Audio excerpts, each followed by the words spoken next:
Step on, poser. Oh, welcome, everybody. Hello. Somehow, against all odds, I'm awake. It's been that kind of a week. True. Oh my goodness. You usually rise from your chamber sometime in the late mornings or evenings.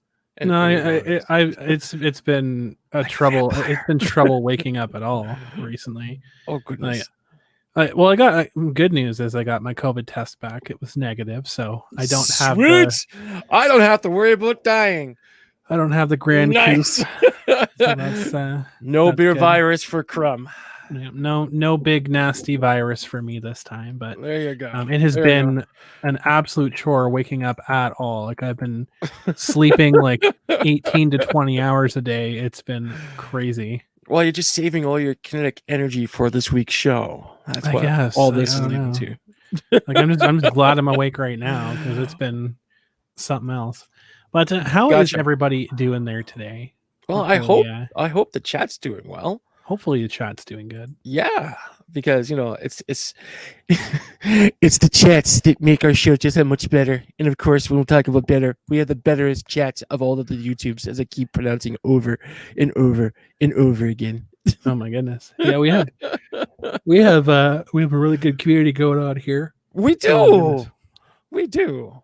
So Wow, I'm happy with everybody. I'm just like I I apologize. am I'm low energy static. today. I am static, and I got enough energy for the both of us. Good. I hope that our chat could just handle all of this kinetic energy that's being poured through our live broadcast here through your favorite media device, of course. Yeah, not definitely not drunk enough there, Ty Brunner. Definitely not.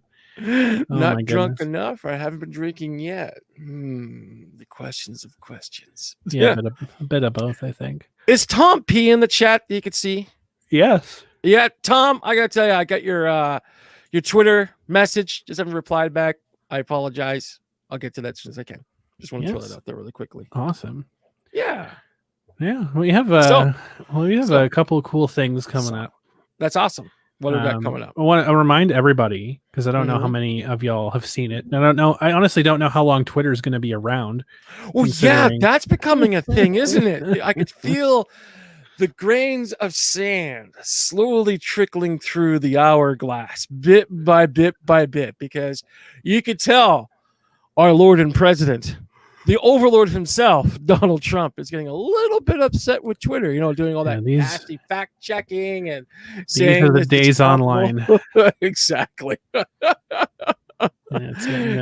We'll talk about that in a little bit, but I wanted to let everybody know before Twitter gets yeeted off into the sun or sent to Mars with Elon Musk. Maybe I could catch that Ferrari he decided to launch up there, for the shit and the giggles, if you know what I mean. Well, I wanted to let people know. Who does that? So sorry for interrupting, but who launches a fucking car into outer space?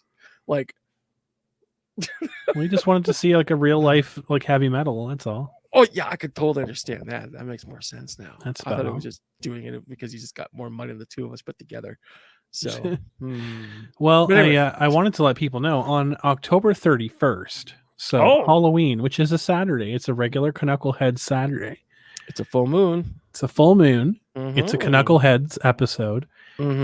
And we're going to be having free tarot card readings all stream long. So you're doing this for free? I know, for free. That is so awesome of you. And it's full moon tarot card readings too. So that's also a really strong, important day for tarot. So it's a very strong period of time that everyone has to come together at our stream on the Saturdays. So I hope to be up to 100% by then, so I can actually do these properly. But so I wanted to let everybody know, just in case Twitter gets completely blown out in this next week or so. Because I mean, like, news has been happening so fast. Like Wednesday, I'm like, well, what the heck are we going to talk about? Because like nothing's going on. October surprises every day. And then it's like opening an advent calendar every single day. Something brand new is happening, and then you're like, holy shit. Oh yeah, Oh yeah, I can't wait until species starts emerging and attacking mankind in the United States of America, because that's coming next. It's gonna be like some sort of hybrid of frogs and locusts coming together. That would be awesome. God, don't make you go Alex Jones on that. It's the frogs. I don't like them putting chemicals in the water. Turns the frogs gay. Turns the freaking frogs gay. Thanks, Alex. Appreciate you coming out. Here's your little goodie bag, and the door's just right over there. And we also have a special stream ahead of Halloween with Mike Walters. That's right. We're going to be on his show. That's right. Formerly known as the Kickstand. Going to be on his show on October 30th, day before. So we have a busy, be sure to check that out. Don't we? We do. Yeah, and it's all of this entertainment we do for free for all of our wonderful chat members. Exactly. Yeah. What's going to happen if Biden wins? What we're going to do with that?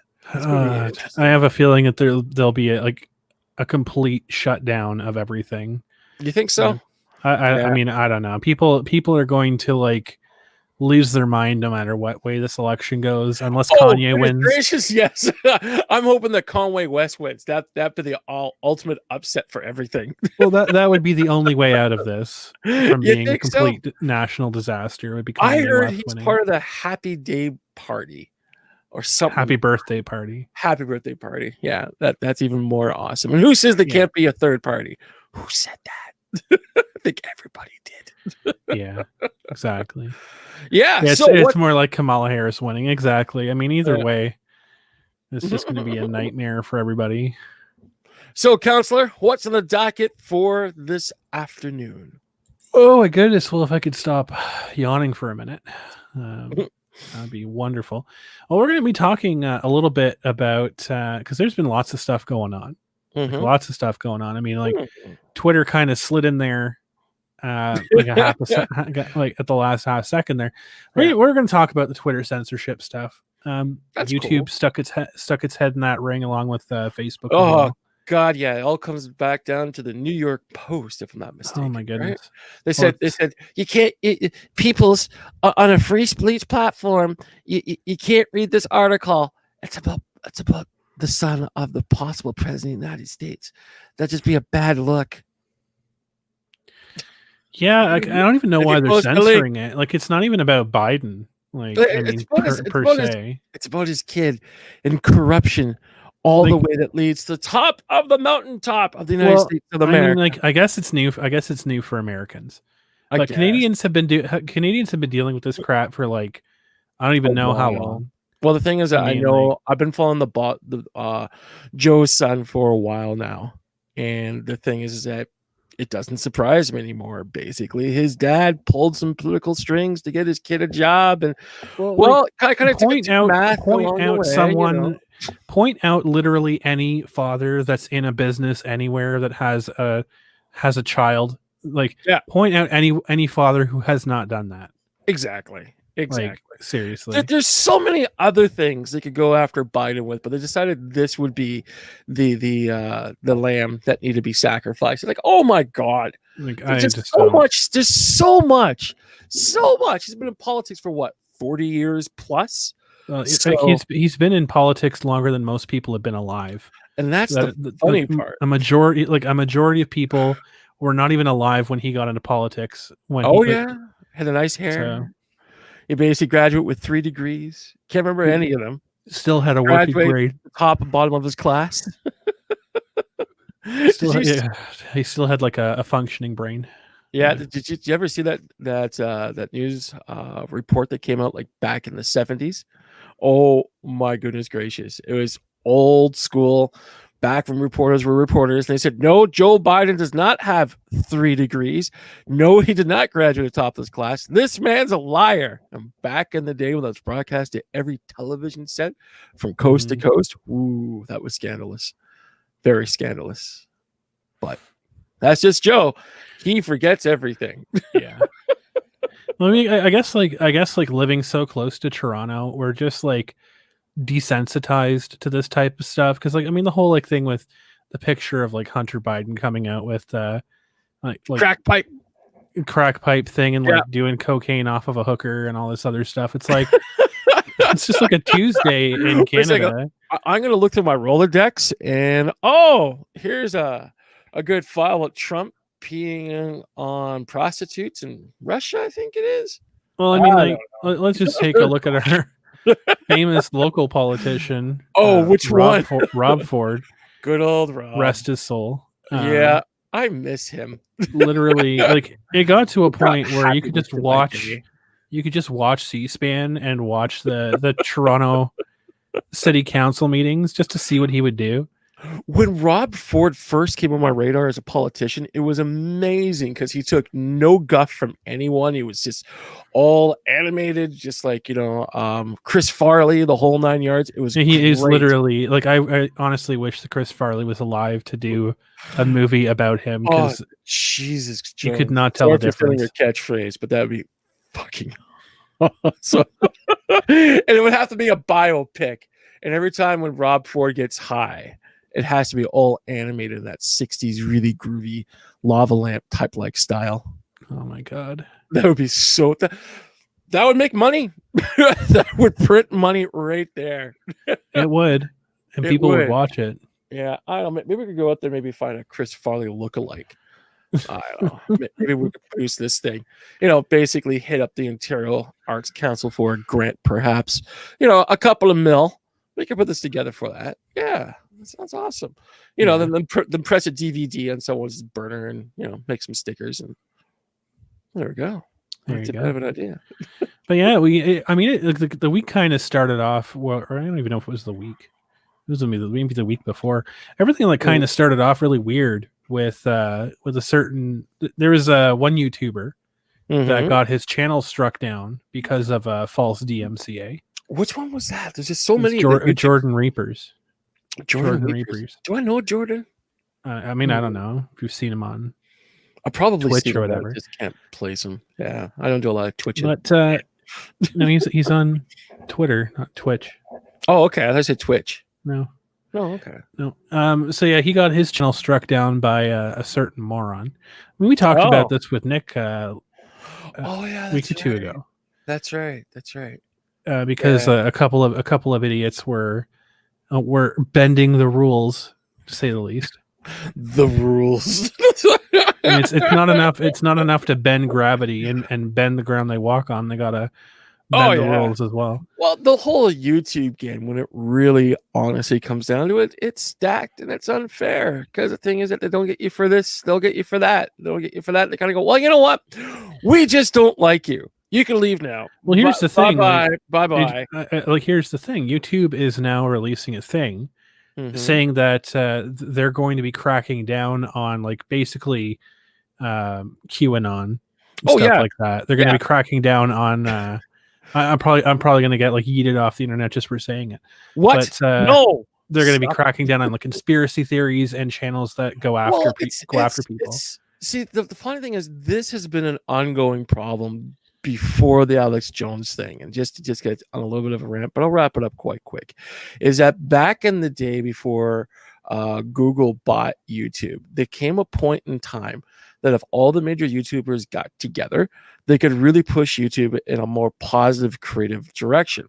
But they didn't, because they were getting special privileges that the rest of our slops just simply weren't getting. And if they basically made any ripples, those special privileges would be taken away from them. Now the thing is that first person to get needed off on the commercial internet was Alex Jones. And again, no one did anything.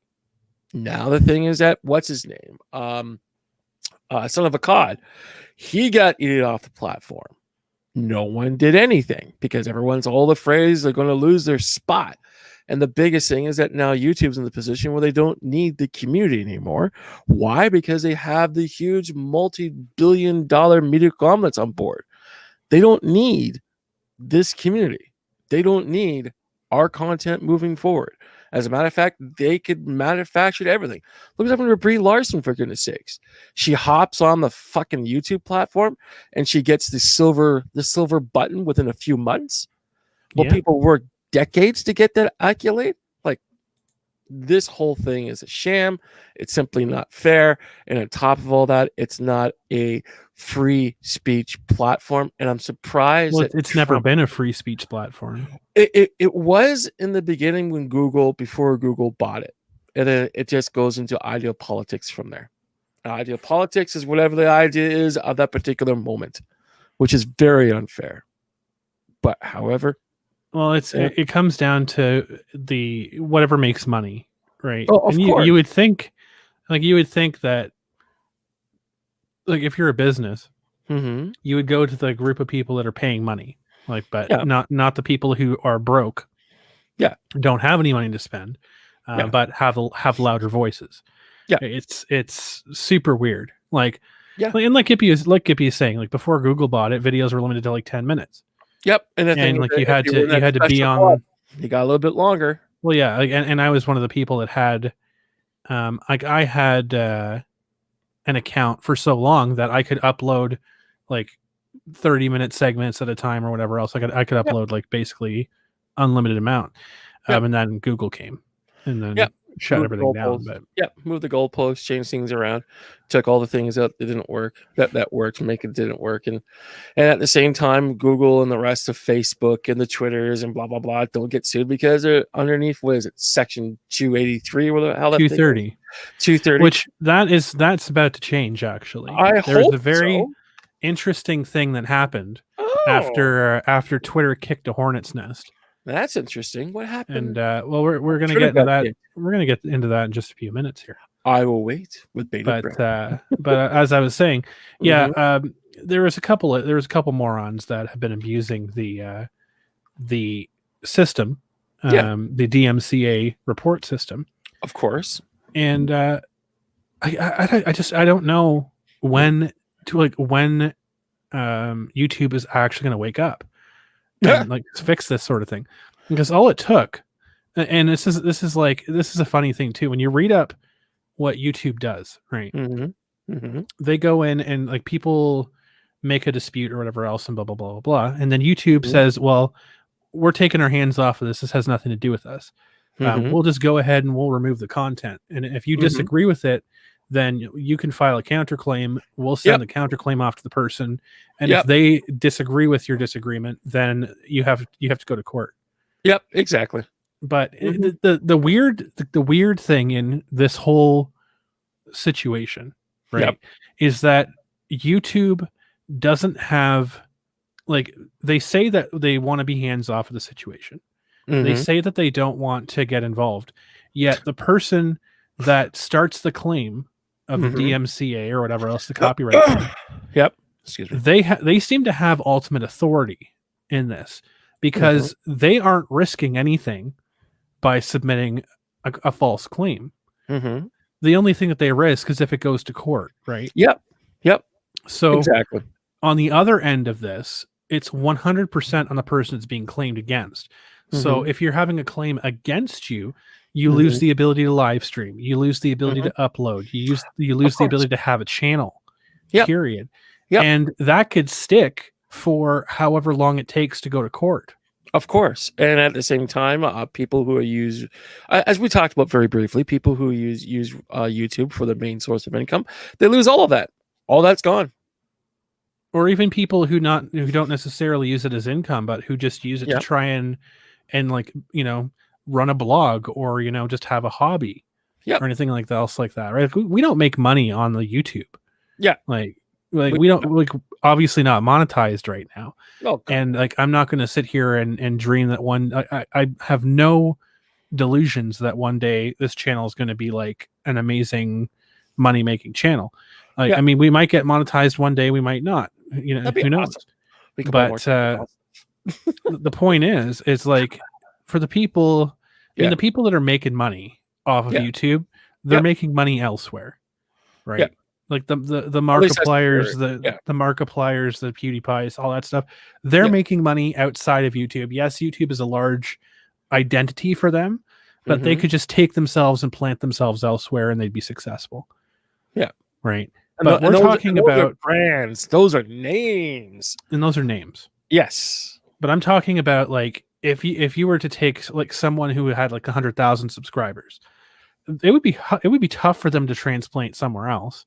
Yeah, it wouldn't be impossible, but it would be tough. Yeah. And like the thing is, it's like that's a huge amount of pain and stress to put on somebody. But the bottom line is like there is no repercussion. So like for example, I could go out tomorrow and I could file a DMCA against I insert person here. Pick me. Right?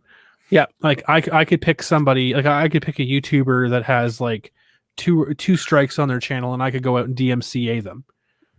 Yeah. And accuse them of doing something. Yeah. Now that takes their channel down, and they can't do anything about that. Now they can huff and puff and threaten me with a lawsuit. Yeah. And it's like, all right, well, just for shits and giggles, right? Yeah. Say that I was to go and DMCA Liam Gray. Okay. And I'm saying his name because this is a very recent important thing and relevant thing. I'll get to in a second. All right, no problem. So Liam is in Australia. All right. Okay. So if I was to DMCA his channel and get his channel taken down, he could threaten me with every lawsuit that he wants to. Yeah. But the costs of an international lawsuit are astronomically high. Of course. Astronomically high. Yeah. So whether that lawsuit actually gets to my doorstep, it could take months, it could take years, but in that time, Liam doesn't have a channel. Liam doesn't have a way to earn money. That's the point. And meanwhile, the entire time, I'm just going on my day. I don't really care. Now, like the reason I bring up Liam Gray is because he's been going around recently, and he's been he's been DMCAing individuals. There was recently. Now I don't know if this was actually sent by Liam Gray or not. There was an email that's floating around. So full disclosure, don't know if this is him or not. So I'm not going to say it's him. It's an email that's claiming to be Liam Gray. Sent an email to Preston Poulter and threatened to DMCA him if he didn't remove Liam's name from the tags of a video or something like that. Didn't even include, from what I understand, didn't even include anything on the video. Yeah, it just has his name tagged on it, so it shows up in his. It shows up when people search for him. Yeah. Now that's very, very interesting. It's weird. I don't think of a case with that. Yeah, I don't think so either. But the point is, this is the point. He could DMCA it, and it wouldn't matter. Like YouTube doesn't care. Yeah, unless of course you got a person working the inside that can actually really start pushing things around. I like YouTube itself is, it's like I've come across a couple of court cases where people say YouTube's a monopoly, so forth, etc. And through the arguments back and forth and all the rest of the stuff in between, all the judges go, no, it's not a monopoly. Anyone could start their own YouTube service and move forward in that direction. And it's like, fuck. And no, exactly. The biggest problem, like, again, I've been on this site for a very, very long time, and I noticed that people's power of empowerment were basically taken away when they coined the phrase YouTuber, because that into itself is a huge advertising hit, if you know what I mean. It's like, I'm not a producer, I'm not a video talent individual, I'm a YouTuber. And that caught fire like crazy, while everyone else was running around saying, I'm a YouTuber, I do videos on YouTube, blah, blah, blah, blah. Advertising, over obsessiveness over and over and over again. And it's like, what are you people doing? Like, come on here. And I think at the same time here, when the platform first started, was that little cutesy wootsy stuff that was just fun to do, but it just develops so fast and so quickly, and everyone's becoming more departmentized and so forth. It's getting to the point now that let's just say you start taking more control over your content. Yeah. And you start putting stuff on a website that you build from scratch, whatever the case may be, and you buy the URL, the whole 9 yards. YouTube is starting to censor those actual URLs now moving forward. So the thing is that unless if you're not using the direct YouTube links, you're done. And let's talk about that for a minute. Yeah, for sure. Let's talk about that for a minute. Yes. Because this ties into the giant, absolute nuclear option that happened this past couple of days. So the New York, I think it was the New York Post, They ran a story. Yep. They ran a story revealing emails between a presidential nominee and his son. Sidebar, you know the full story behind that? Because not 100%. I mean, it's something to do with like the allegations of electoral fraud or election tampering with Ukraine. There's that. There's a little bit more. Just throw this in there. Basically, what happened is that Joe's kid brought his laptop to a laptop repair person, and Joe's kid didn't pay for it. So basically, the laptop repair person handed it into the authorities, and from the authorities, it got to the Trump people, which is very, very big surprise. Yeah, and the thing is that it's all authenticated. It's not like someone pulling stuff out of their ass type of thing. Yeah, which I found to be very, very interesting. So it goes to show, if you're bringing a laptop in, wipe it. Yeah.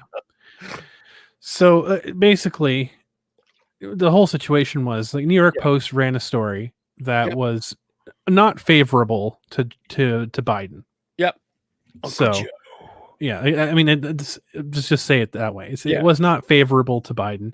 Whether it had or would have had any impact, I honestly don't believe it would have anyways. Yeah. But people are trying to make it out like a big deal, like it actually would have made a whole difference in the election. Scandalous. So when that stuff started popping out, people started posting it all over Twitter. Of course. And all of a sudden, people started getting suspended off of Twitter. For posting links and for posting screenshots, and it got to a point where I guess somebody at Twitter had made it a part of the AI algorithm that if you post that link, you get suspended. Yep. And so it got to a point where and Jack, the guy who is the CEO of Twitter, he actually admitted that it was wrong of them to censor that link. Jack, and so 100%. Well, and 100% just go on record and admit that they actually did censor any links to that content. So it's very interesting. And because of that, there's been a bunch of sweeping changes, not only across Facebook, but Twitter and YouTube recently, because the FCC, the chairman of the FCC. Yep. What's his name again? I forget his statement. Ajit something. I don't know. Ajit, that's his name. Mr. Reese's Pieces. Sure. Yes. So Ajit, the chairperson for the FCC, came out and made a statement. Said that he's clarifying what the protections of 230 actually mean. That's interesting. So here before, basically Section 230 protected websites and blah blah blah blah blah. From editorial stuff, right? So like the quote unquote editorial stuff, the Facebooks and Twitters and everything else like that, because they weren't editing or they weren't like they were not a published editor. Yeah, they were not publishing it or whatever else. They had protections against whatever was said. Yep. So he came out and stated that actually Facebook, Twitter, social media accounts, social media sites, blah blah blah, they don't have any more exception than regular news sites do. Ooh. And they don't have a First Amendment exception. That's interesting. Yeah. Very interesting. How long ago was this again? This was like a couple days. Oh, really? So this is all the wound is still fresh. Nice.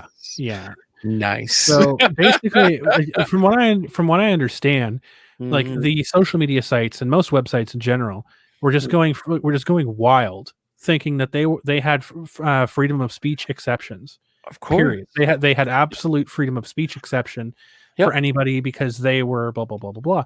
But now the FCC has come out and said, actually, you don't. Oops. And you can hear like that sound you heard a couple days ago, like. You thought it was like farm equipment, or you thought it was like an earthquake. That was the sound, That was the sound of the collective anuses of Twitter, Facebook, and YouTube collapsing and clenching all at the same time.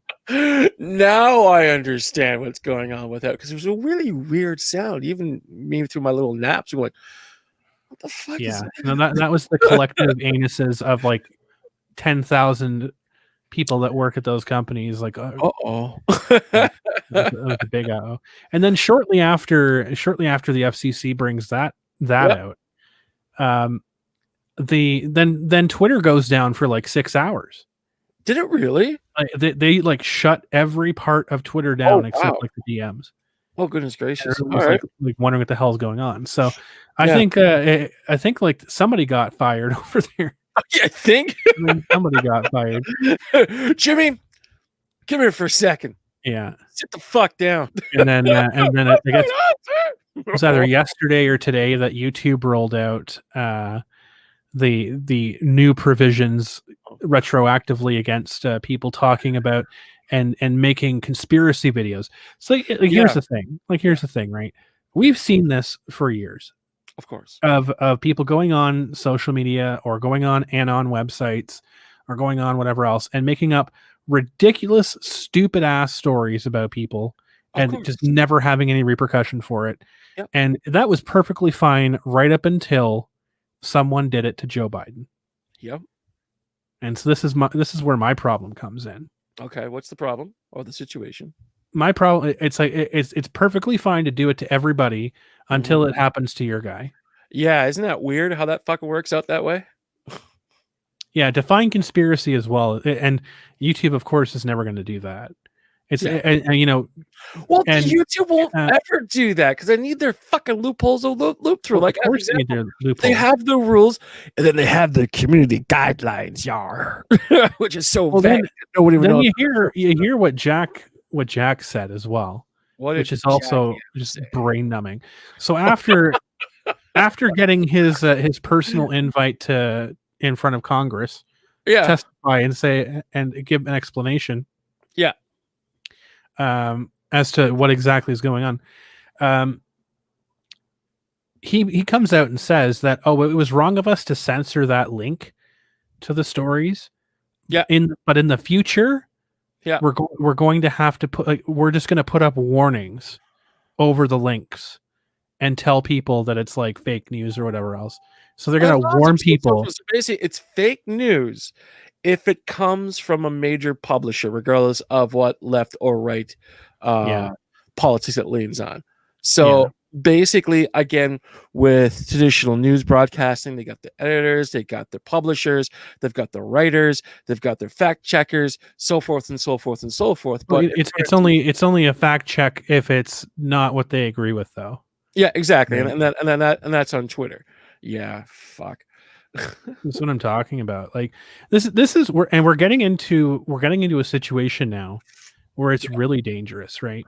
Well, we're getting into a situation because like you saw the other day, you were talking about how it was amazing that somebody, like a small group of people, superimposed Shatner's face on top of the new Star Trek or whatever else, that's a deep fake stuff I was talking about. I know exactly. That's what I'm getting at, though. Yeah, that's what I'm getting at, though. Mm-hmm. You said it's like, wow, it's so amazing that stuff is happening. Blah blah blah blah blah. Mm-hmm. We're entering into a situation now, where someone could deep fake Trump or Biden or Pelosi or somebody else saying something, and putting it on the internet. Now, here's the thing: if someone deep fakes Trump and they put it out on Twitter, Twitter's not going to shut that down. Of course not. Why would it's going to go around the world until someone realizes, this is a deep fake. But by then, it's already been 5 or 6 hours, and shit's already hitting the fan. Yeah, pretty much. But the second that somebody did that to the other side, oh gosh, that would be ripped off faster than you can imagine. Oh yeah, like it's everything when it comes down to it. Hyperbole off to the side, getting down the brass tacks is a fucking mess because people, all honesty, do not have media training and they don't know what they're doing. Well, no, they have media training. It's called marketing. Well, I'm talking about people who do the deep fake videos and stuff like that. And the thing is that you're right in that aspect, but in general, most of the people that hop on Twitter or Facebook or YouTube do not have media training, and they're just blabbing things out like crazy. Well, they don't care. It's the useful idiots. Yep. That's what it comes down to. It's a handful of useful idiots online. Yep. That are getting wound up and that are getting pitted against each other. Yep. And it's at the detriment of the people. Now, I know that Americans are new to this because y'all haven't had to deal with this shit. But us Canadians, we've been seeing this for the past 20 years. Yep. And as Canadians, there's also internet laws as well. A lot of people don't quite realize that yet. Well, I mean, there isn't, but there's ways around it. Yep. But the point is that these people that are creating this stir and everything else, I've talked about it a million times. These chaos-seeking individuals that just want to see nothing else but everything burn. And we've seen it recently. Now it's okay.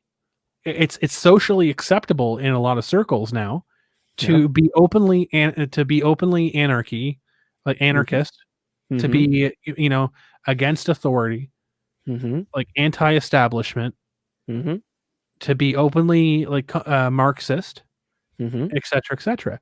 And people get rewarded for it now. This is stuff that has been brewing for like decades. Yep. Right. I mean, if you were, this is the funniest thing too. Just to show the hypocrisy, right?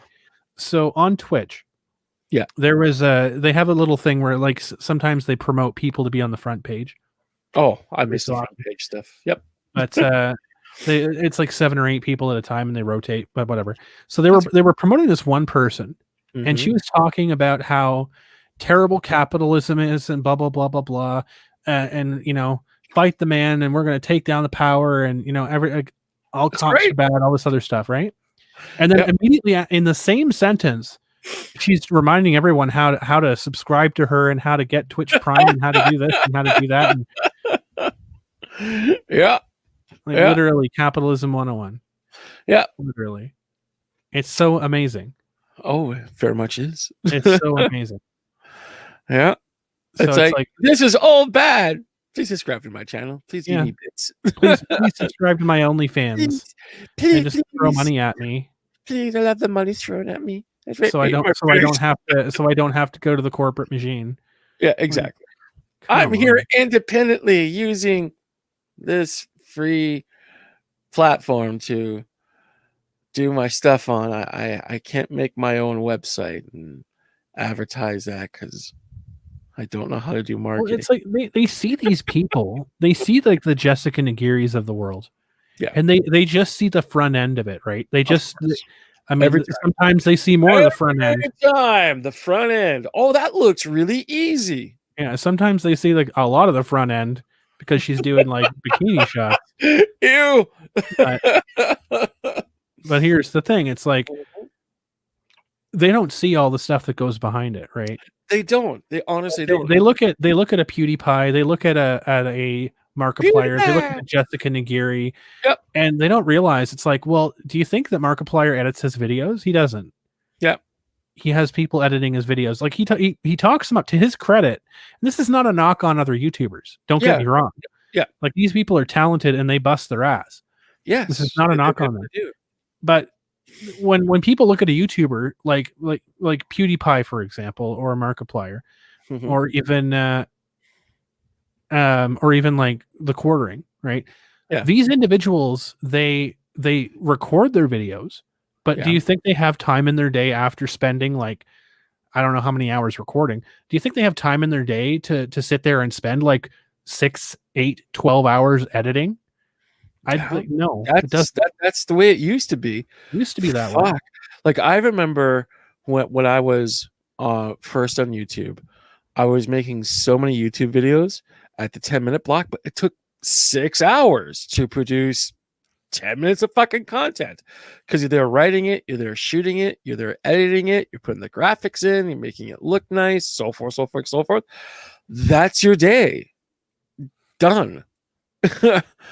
And again, those YouTubers you mentioned, like they understand their audience, their matrix. If you know what I mean. And apart from that, I mean, it's not just that either, right? Like Markiplier has merch, like PewDiePie has merch. All these people have marketing behind them. They all have businesses. Yep. And this is just an offshoot of their business now, because they've gotten to a point where they realize it's like, well, YouTube is not forever. I mean, like Jeremy on the Quartering has been saying it. This whole thing is not forever. It's so transient. It's fucking stupid. And the thing is, to sell the quote unquote American dream on YouTube is a fallacy, because like you're literally operating on a floating base that has no ground. Like you literally have no solid ground to stand on. You have nothing to anchor to. Yep. It's 100% up in the air. Yep. And they got to pay your taxes on top of all of that. And if you're living in the Canada, US, it's in between what, 20 to 40%, whatever, what revenue's coming in. That's different. It depends on where you are. Yeah. I exactly. But long story short, there's a lot that goes into being a producer. Yeah. Speaking of capitalism, I guess we, as Phoenix is talking about, we should plug the Patreon. Oh, fuck, I was just going to mention that. Do you want to plug the stuff? I can plug a little bit of the stuff here. So if you guys want to join the Patreon, there's lots of cool stuff. I mean, Phoenix is one of our supreme Canuckleheads. He's not in studio today. He has the option to. Yeah. But one of the nice bonuses, get in here, Phoenix Patreon, is so like even if you don't want to be in studio, you don't have a picture. I like to thank StreamYards for that. My goodness. But yeah, if basically if you want to join the Patreon for as little as $3 just to support, just to get the stick on the ice, you can get $5, gets you into the Discord, gets you in part of that community. You can suggest topics to us. I'm eventually going to have like a watch party about something. I just don't know. Oh, yeah, that's going to be fun. I'm going to have a watch party eventually. Yes. As soon as I figure out how the hell to do that. Yeah, there's other tiers to that as well. So like I think I don't remember all of them. There's like a $25 tier. There's a $50 tier. The $50 tier gets you an invite to absolutely every single show that we do, and you can either be just chilling in the VIP lounge, like Viper Talon usually does, shipping champagne, sitting on big fluffy leather couches. Yeah, you get to hear what we say like literally a half a second before it hits air. And you get to hear about all the talks after the stream as well. So, whenever we have like a really huge guest, which we might be having eventually sometime soon, maybe, possibly, hypothetically. Crumb, see this? Oh yeah, huh? Oh, that's what you're doing. How can people get that? That is also linked down below in the description if you guys want to visit the Teespring. Straight out of both the Patreon and the Teespring are linked below. You can get your own. You can get your very own Canuckleheads merchandise and get the T-shirt and the blanket like I have right now. And who made this? I designed it. That's right. Yes, you did. I designed everything. Everything. You can check it out. It's their Consulate edition. If you check out the Teespring, it's actually pretty funny. If you check out the Teespring, for those of you who braved the Soye saga.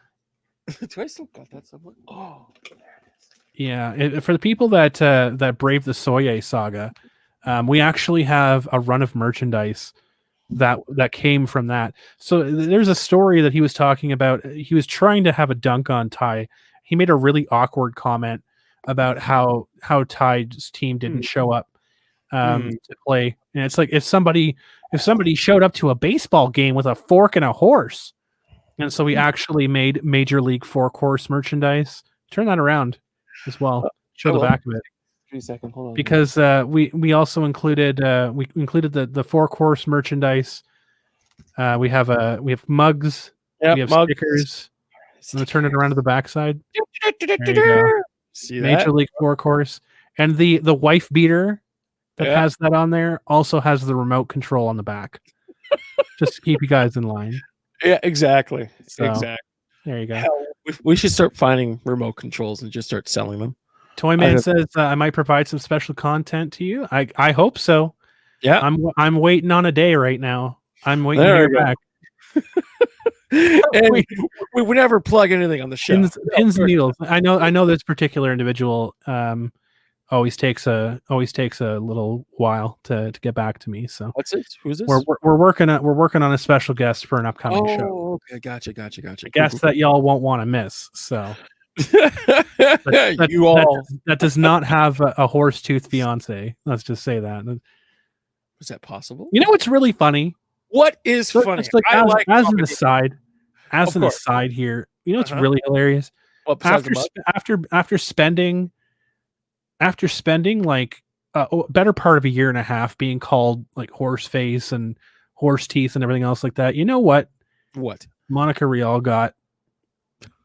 What did Monica? She got cast as not one but two anthropomorphic horses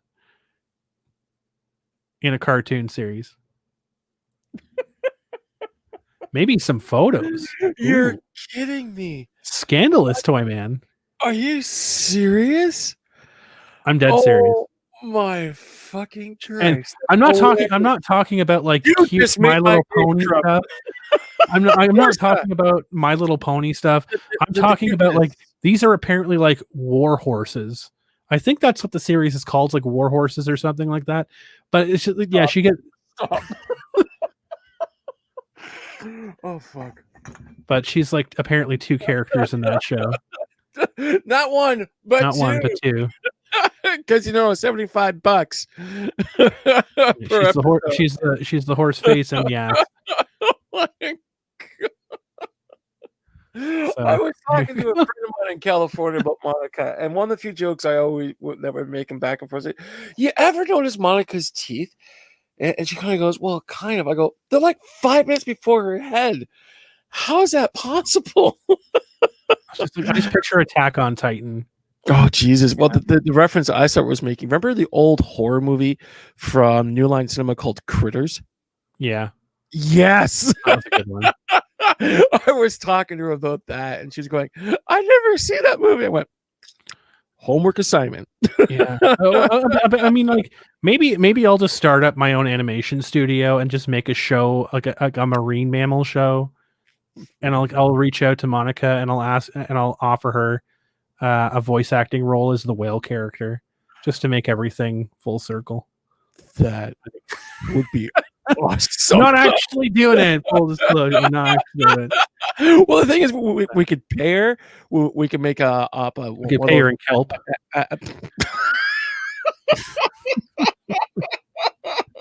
Oh fuck! Put a provision in the actual contract saying we could pay you cash or within product. We promised you $2,000 per hour. And we booked 6 hours from you. Here's 6 hours with a kelp. Just pay her with a salt lick. Oh fuck! The fun we could have with this. Oh my God! And they'll overlook that stuff too, which is even the best part, because usually most people do, because all legalese, it all gets jumbled around and stuff like that. But when it comes to the important stuff, honest business, man. Honest stuff. So yeah, we're working on we're working a guest. I'm just waiting to hear back. Yeah. About this particular guest to show up. So that's cool. Once we know, we'll make the announcement, and then there you have it. But be sure to keep an ear out for that. But if you guys want to get in to be a part of the show, like for example, like when we have specials, right? Which we're gonna have like another after school special coming up in November sometime. Yeah. Which, we got the mic stand. Could that be considered to be an after school special? Well, it's not our channel, so no. This is true. You can't bring people on for that one. What I'm saying is after school specials for people who have the special tier. Not I think it's the one below the Canucklehead tier. Yeah. For the people that have just the like the Canuck tier or Canucklehead tier or whatever, not the Supreme Canucklehead one. Y'all can join in on the special episodes. So those things happen. So yeah. Check out the Patreon. It's cool stuff. Sometimes I remember to post stuff in it. And on top of all that, when you want more coolness, stop by the Teespring shop and pick up a t-shirt. Well, and if you're lucky, I'll actually remember to like actually post a video and not put it to private. Sure that people can I posted the video. Yes, you did, dear Crumb. No, definitely, Tom P. We're going to do another one of the open call shows. I don't know when, but that was a lot of fun. So yeah, that might be like a once a month thing, but we'll probably do that. Everything's so spontaneous over here.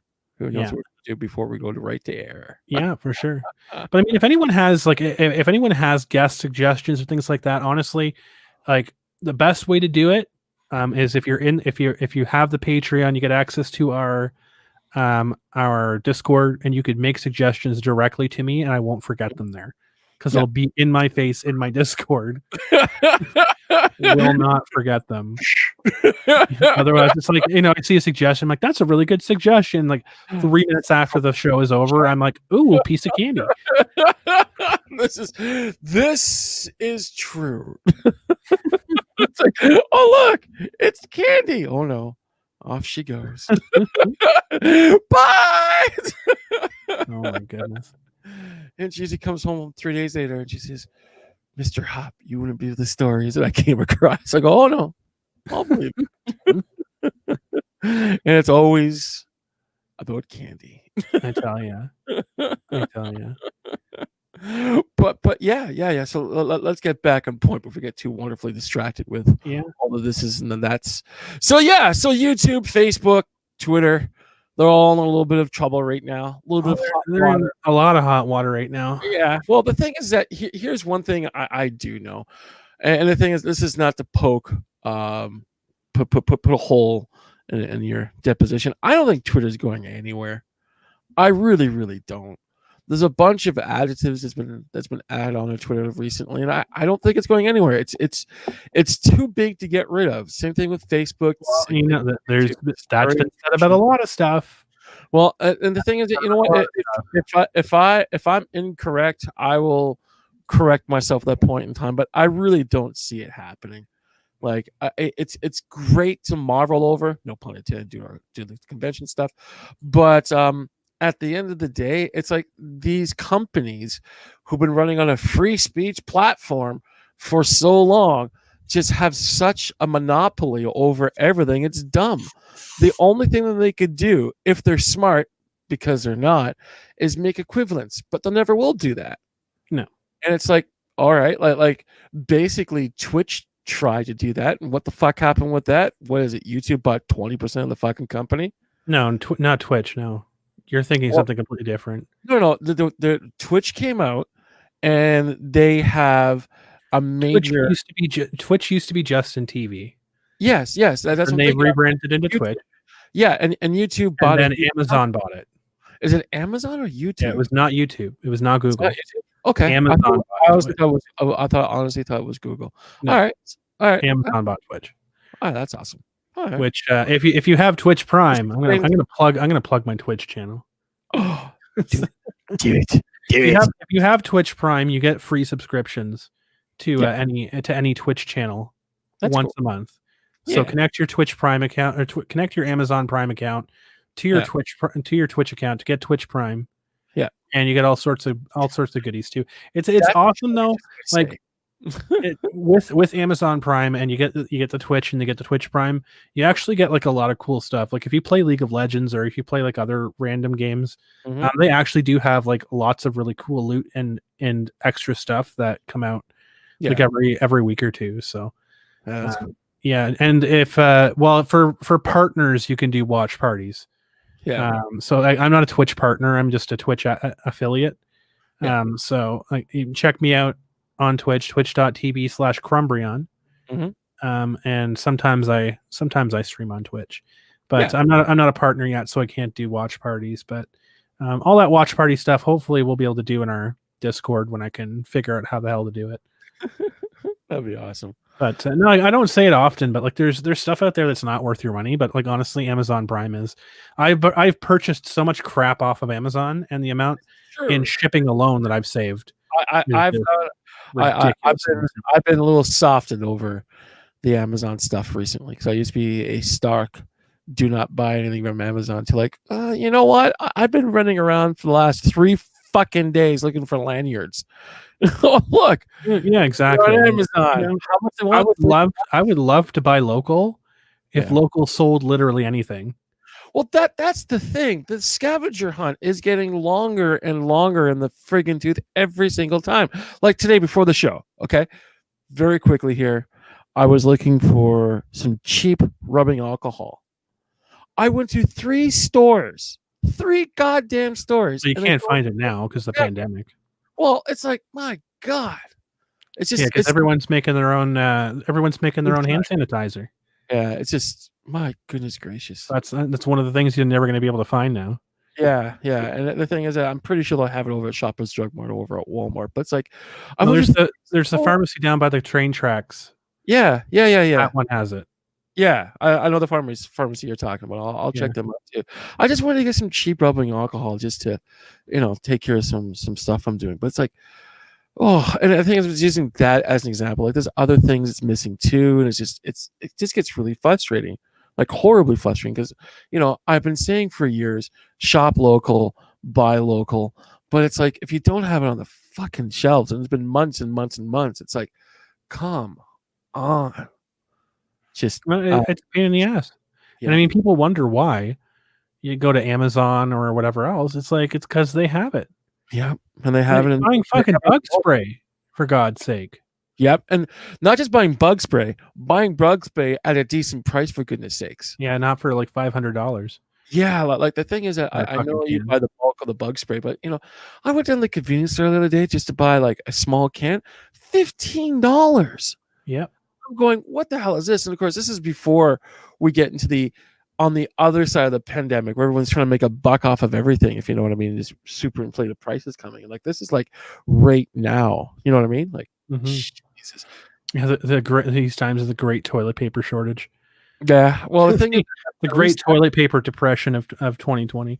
At least that's been taken care of, because again, I've been going. No, it's again. It's hitting again. It's hitting again.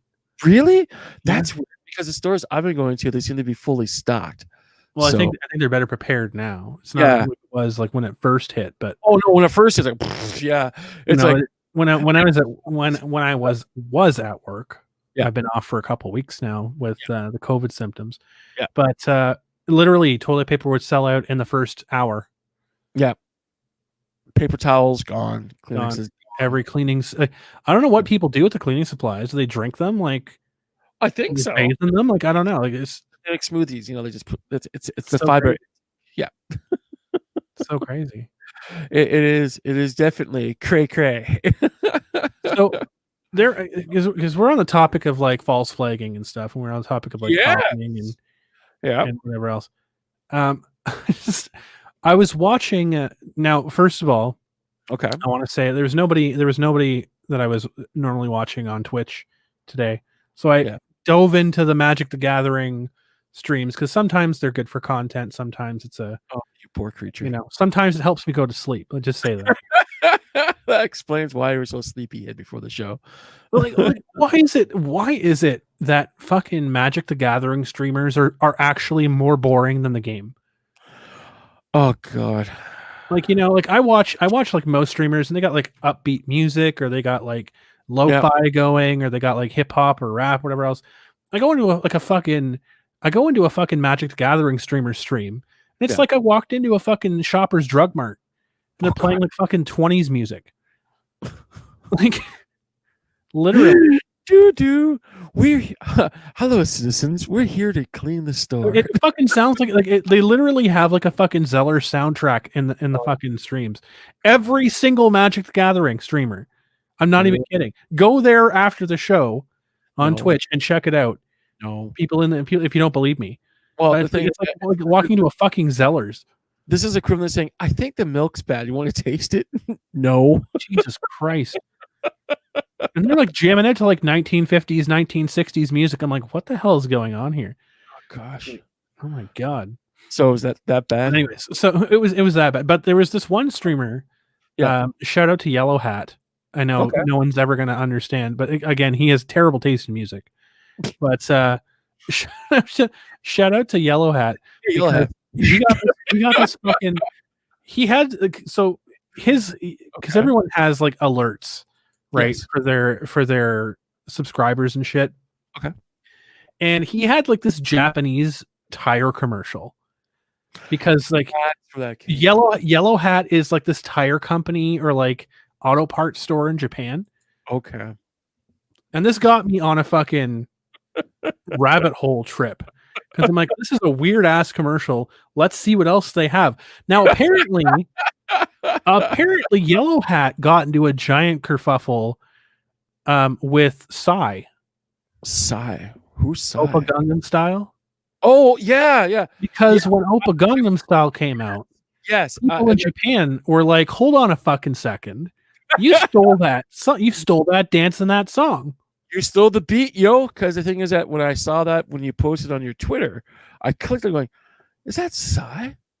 That's what I'm talking about. So I'm going to share this with the audience right now because everyone needs to see this. It is fun. Everyone needs to see this. You know what? Can we spin it?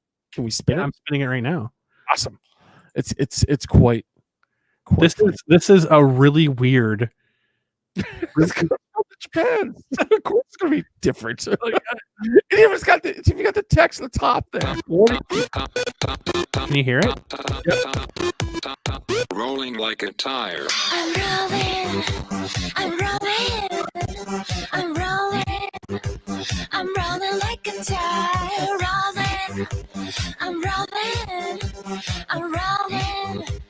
I'm rolling like a tire.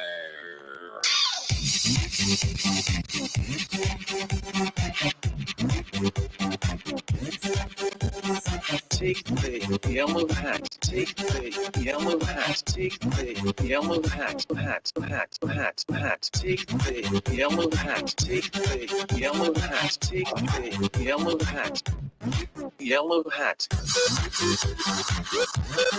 yellow hat. ダイヤがお得。取り付け丁寧。ダイヤで選ぶならイエローハット。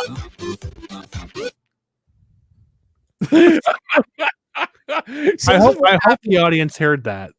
Yeah, no, I heard it. I heard that, and it's kind of funny. This is happening with Black Eyes Peas and Psy Have a Baby. Fucking that song's a banger, though. Oh, it is, and I can see because it's about 30 more seconds. You heard it first here on the Canuckleheads show, yo. Like that, I don't even know. I'm like, play it again.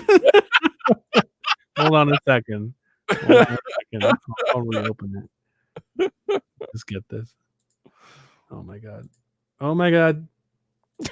Oh my god, look at that. Oh my god. Oh my god. All right, let's go. Please don't. We're playing it again. We're running it back. We're rolling it like a tire. It takes some time to roll back the tape here. I need to make sure everything's playing here properly. There we go. One more time. One more time.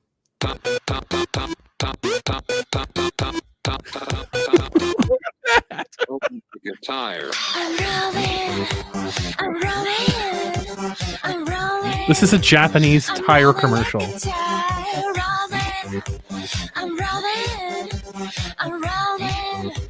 I'm rolling like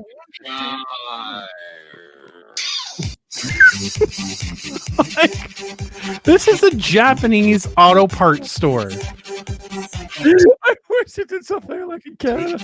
Yellow hat, take the yellow hat. And this was a guy like his streamer's Yellow Hat. So it's like, of course. Yellow hat. Yellow hat. ダイヤがお得。取り付け Yeah, there you go. There it is. There you go. We liked it so much, we played it twice. I'm telling you. Like it's actually a banger. I'm like, what is this? Fergie. Japanese know how to sell tires hands down. Like, where's our fucking commercials like that? We don't get stuff like that anymore because everything has to be politically correct and nicely put together and has to hit all the social justice warrior checkbox. And because of that, we're missing out on the fun of stuff like that. Just imagine a brand, all branded that. Oh my god, I can see people buying tires just for the sake of buying fucking tires. For God's Like, sake. I want to go to Japan and buy tires from Yellow Hat. Too. Let's go. What else are we doing around this fucking place? Oh, here's some more social pieces for your stuff. Here's some more censorship. Oh, okay. Awesome. Thanks. And people were paid to do that. I know. And that beat, you can do it through Fruity Loops, for God's sakes. Right? Like, fuck. I'm like, my God. I'm like, I need to do something like that. This is just proof of how much we're missing out on the fun aspect of things, and how ideal politics is seeping into everything, and how the United States is truly going mad and missing out on the fun and stuff. Like, again, a commercial like that would have been rolled out in North America. I think people lose their fucking minds. I think it will split like a China plate, no pun intended, right in half. You have people on one side saying, you know what, this is a lot of fun. I want to buy some fucking tires now. I don't know why, but I want to go to Yellow Hat now. Exactly. You know, saying, this is so sexist. This is all whitewashed, and there's like a pretty girl, but there's like 6 pretty guys. What the fuck's the problem?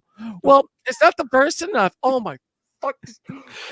That's not even the weirdest fucking commercial they have. That was just like the one that stuck out to me. I'm like, damn, that's actually a good fucking song. There's so much more. Like, it's just imagine clubbing to fucking tire commercial music. It could happen. I could still see the two of us getting drinks, just going, I just want to be a DJ and slip that song in there in the middle of a set. You just drop the mic. My job is done, citizens. Goodbye. People just lose their mind. I'm telling you, we've been so stressed for so long. We're just missing out on the basic fun stuff like that. It's just holy cow. Just silliness. Body shaming, exactly. Yeah. Body shop shaming. Body shop shaming. Did you see that Cadillac in the background? That can't be there. Exactly. Because people can't afford vehicles like that anymore. Cars are not like that. That is not environmentally friendly. It drinks too much gasoline. All right, fuck. Go to Japan. Like, what is wrong with our country? North America is so fucked. We could have Yellow Hat commercials, people. We could have that. We could produce our own Yellow Hat commercials. I think it'd be absolutely hilarious. It would just go the whole spectrum of, representation. Hello, naughty one. How are you doing? We'll have thin people. We'll have fat people. Put it all together. Well, they had some pretty fat tires on there, though. Oh, that's PHT fat, yo. Exactly, PHAT fat. That's right, yo. That's pretty damn good. They have like a fucking slew of really weird ass commercials. They makes no sense whatsoever. But it's just and the thing boom, is, tires. It's just like they're publishing. Like, the thing is that they produce physical content so quickly and they sell it so quickly. It's awesome. Like, there are literally stores that unfortunately masquerade themselves as libraries, for God's sakes. You just go in there, buy your stuff, put it on change the table, and you leave. When you're done with it, you throw it out or you keep it. Like, cheapers. No kidding.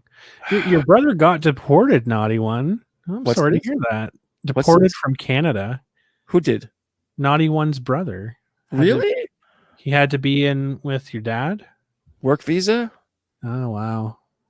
Work visa? To hear that. I hope everything's okay. Oh. I don't know this person. I feel sad for them. That's not a good situation to be in. Did the work visa run out, or just I don't know. We don't have any details. Perhaps. We have no details. Oh, apparently they don't like it when he refuses to work for 20 years. Well, that would do. That. That might be a factor. Yeah. A little bit of a factor. Maybe they could run to Allura and hide there, perhaps. So what do we do about these people that go out of their way to like make all this bullshit? Well, we've been tackling that question for what, 6-7 years now? Yeah. Well, the thing is that there's not much we can do except Except poke fun at it. You gotta make fun of it. You gotta laugh. That's it. And you have to say something. Yeah, and at the same time, if people start asking you questions, you go, well, you see, people online, you like to think everyone's level-headed, thinking, straight, and you like to believe in that. But at the end of the day, they're all mentally fucked. It's just that. Well, I think we're starting to see the crumble of this culture. Yeah. I could slowly see it in my rearview mirror behind me. See, society looked at the Nutribar that is SJW culture. It's like buying beef jerky. They're like, wow, this says that it's really good for me. They said that, it's gonna make me better. And then they opened the package and they realized that there's crumbs fucking everywhere now. Yeah, and you eat it and you realize your stomach's not used to it. It's like, okay, well, now I'm covered in fucking crumbs from this Nutri-Grain bar. And you know what? Like shit.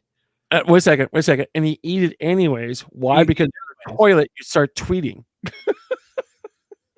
And it tastes like shit. And then it's like now, and then you're picking this shit out of your nether regions for days. And now we're seeing the crumbs of this of this movement start dying up. It's lost its teeth. It lost its teeth a while ago. Oh God, yeah. But now, I don't know if you saw. It's like, I don't know if you saw the recent departures. I would say. What's that? And I'm not talking about the Rooster Teeth stuff because that's just ironic.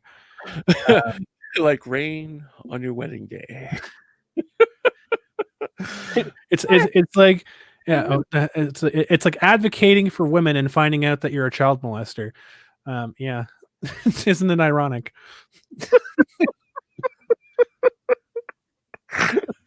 This person is so nice and so awesome. He's there to protect children. I love children. Whoa. Oh gosh. Yeah. So I mean, we can dip into that in a bit, but or not because sees it. But you've crossed a community guideline. Oh, no, there was a couple, diversity hires, or people who were, super duper all about SJW culture. Apparently it was like one chick that was on Guild Wars. She got booted, and she was like, "Who's a deer?" No, that's Twitch. That's Twitch. They all blur together after a while. Like, yeah, and that's a fucking weirdo. Don't even care.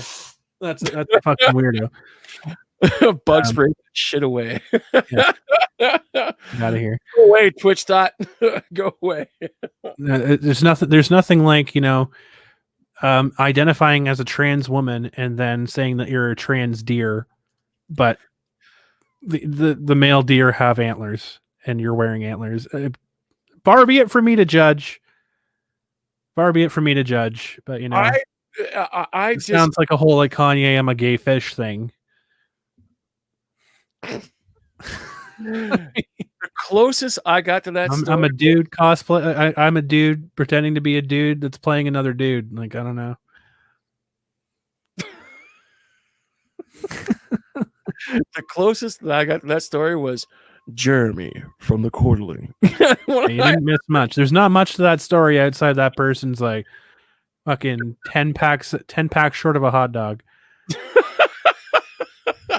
Yeah, again, when I heard about this and I saw the brief clips, I kind of went, so there's an opening at Twitch? Like, here's what I mean. Like, okay, so let me level with y'all here, right? Because being a trans female myself, let me just level with y'all. Most of us ain't like that. All right. I hope not. Let me just say, but ultra cool since I met you. Well, let me just say, there's a photo floating around social media right now, of some random. I don't know what their pronouns are, but they're on TikTok, right? So it showed this picture of like this regular looking girl, okay, and it said before feminism, and then after feminism, it shows this picture of like really badly done makeup. And she looks like an alternative lifestyle person. So I'm like, okay, and then it's like after feminism. I'm like, okay, that's fine. I did the mistake of looking up at this person's TikTok. Oh no! What Oh boy, the rabbit hole goes far with that one. Let's just say. All right, have a seat in our leather. Well, they claim to be non-binary, which I mean, fine, whatever, no problem. Mm-hmm. But they had a double mastectomy, so they had their boobs removed. Okay, gotcha. And like shaved the full Britney Spears, like shaved the head, shaved the eyebrows, blah blah blah, is constantly posting about like, this is what it looks like this is what I looked like when men were like, old men were grooming me on this platform, blah blah blah. Really weird stuff. Okay, really really weird stuff. And like, when old men were grooming me, really weird stuff. Okay, but then you dig far enough and you hear that clank, right? Yeah, when you're digging in that pile of shit, and then you just like hear the ping. Yeah, found out what's going on in this person's head. What's going on? It's like, oh, that feeling when I'm like so doped up on my bipolar medication. I'm like, there it is. There it is. That's it right there. So let me just say, folks, as a trans female myself, when you see something that looks like it walked off the page of like a My Little Pony fanfic, and they aren't wearing a costume, and the bad ones, man, and they aren't wearing a costume, just realize that is not a result of being trans or even non-binary. That's a result of some kind of weird mental state of God knows what. There is something going on there. Let's just say that is not affiliated with anything else. So I'll just put that on the table. All right, just put that on the table. It's squealing around a little bit. I'm gonna put it in a box. I can take your little thing. I'm gonna put that in a little box and put that. Yeah. On the table. Let's just say it's either bipolar, it's either schizophrenia, or something other, diagnosed or undiagnosed. I don't know. But there is full blown something going on. Yep. Because and the thing is that this is the reality of a lot of people. And the thing is, you give them a social media platform, and it's like, oh, look at that, they build an audience. Ah, fuck. Great. They have a following. They're selling merch. Buy my eyebrow. No, for people that have seen the image, I'll just say this. Right. There is a Alice in Wonderland acid trip waiting for you if you look up their name on TikTok. The first picture has their name in TikTok in the top left corner. Go ahead and search it. Don't say I didn't warn you. Enjoy That's all I gotta say. Enjoy that. Enjoy that. Enjoy being put on that government watch list. That's all I got. Sure. I'm not going to go anything further. I'm not going to share anything else from that. But my goodness, this is out there, and this is being painted as acceptable. And on top of that, just imagine what that person is going to go through for the next little while. And let's just say this person comes to their full senses. That's going to follow them forever and ever. Well, I mean, this is the thing. I have to send this TikTok to our good friend Ken. All right, to be analyzed by the AI. That is Ken Jennings. Not Ken Jennings. Not Ken Jennings. There you go. But I have to send this to Ken to get Ken's professional diagnosis on this. We're not even professional, but like professional opinion, educated opinion on this, because it's like, I don't even think that she or they or whatever they want to be called. I don't think that they should be on bipolar medication. I mean, they probably should be, because they're probably. Yeah. They probably are bipolar, but I think that there's something else going on there because clearly the medication is not working. Obviously, when you think that like sticking your head in a lawnmower, flipping the switch on, and then like doing your makeup with the dog's early morning treats, No. I'm sorry, but no. That's not the work of a sane. It's not the work of a sane mind. No, it is not. Like, I understand alternative culture. I understand all that stuff. You know, I don't care if you have like so many. I don't care if you have so many pieces of metal in your face that you no longer are considered human. Like, that's fine. Yeah. Do you? Yeah. But my goodness. Yeah. Saw a portion of Ken Jennings' recent guest appearance on Ricardo's show. Yeah, Ken was on Ricardo's show. He's moving up in the world. Doesn't need us anymore. Really? What episode was this? I think it was like Wednesday or Thursday show. I gotta swing over to the Ricardo Law channel. Must have had a new potato battery because you could actually hear him without having to turn his hearing aid up to 10. Amazing. I'm always impressed with Ken's ingenuity. Making microphones. Got that upgrade finally installed. So. Not easy when you're doing it all by yourself with soldering. Exactly. Goodness. Oh, wow. Crazy. Yeah, please don't confuse regular run-of-the-mill trans people, even people who may not be good at passing, right? At least they're given the effort. At least they're given the gung-ho. At least they're not going like full race car on this. And it's like, no, you have to accept me. As I jam this pool cue through my open eye socket. Like, what are you doing? Stop. Stop doing it. Be the mouse. That was the eyeball. That's weird. Yeah. Just stop doing it. Just don't. I think I'm going to be a racist against that. If you stick cue balls in your fucking eyes, there's something wrong with you. You need to stop. Well, I mean, there's a lot of stuff that people do that are weird. Tons of stuff. Like, you know, yeah, making an omelet with the placenta, like weird, weird stuff. Oh, why, Crow? Why do you do this, man? There's some pretty brains. Stop, please. But I mean, what I'm saying though, it's like there's a lot of stuff out there, and again, someone mentioned it earlier in the chat. This is altered reality. Well, yeah, 100%.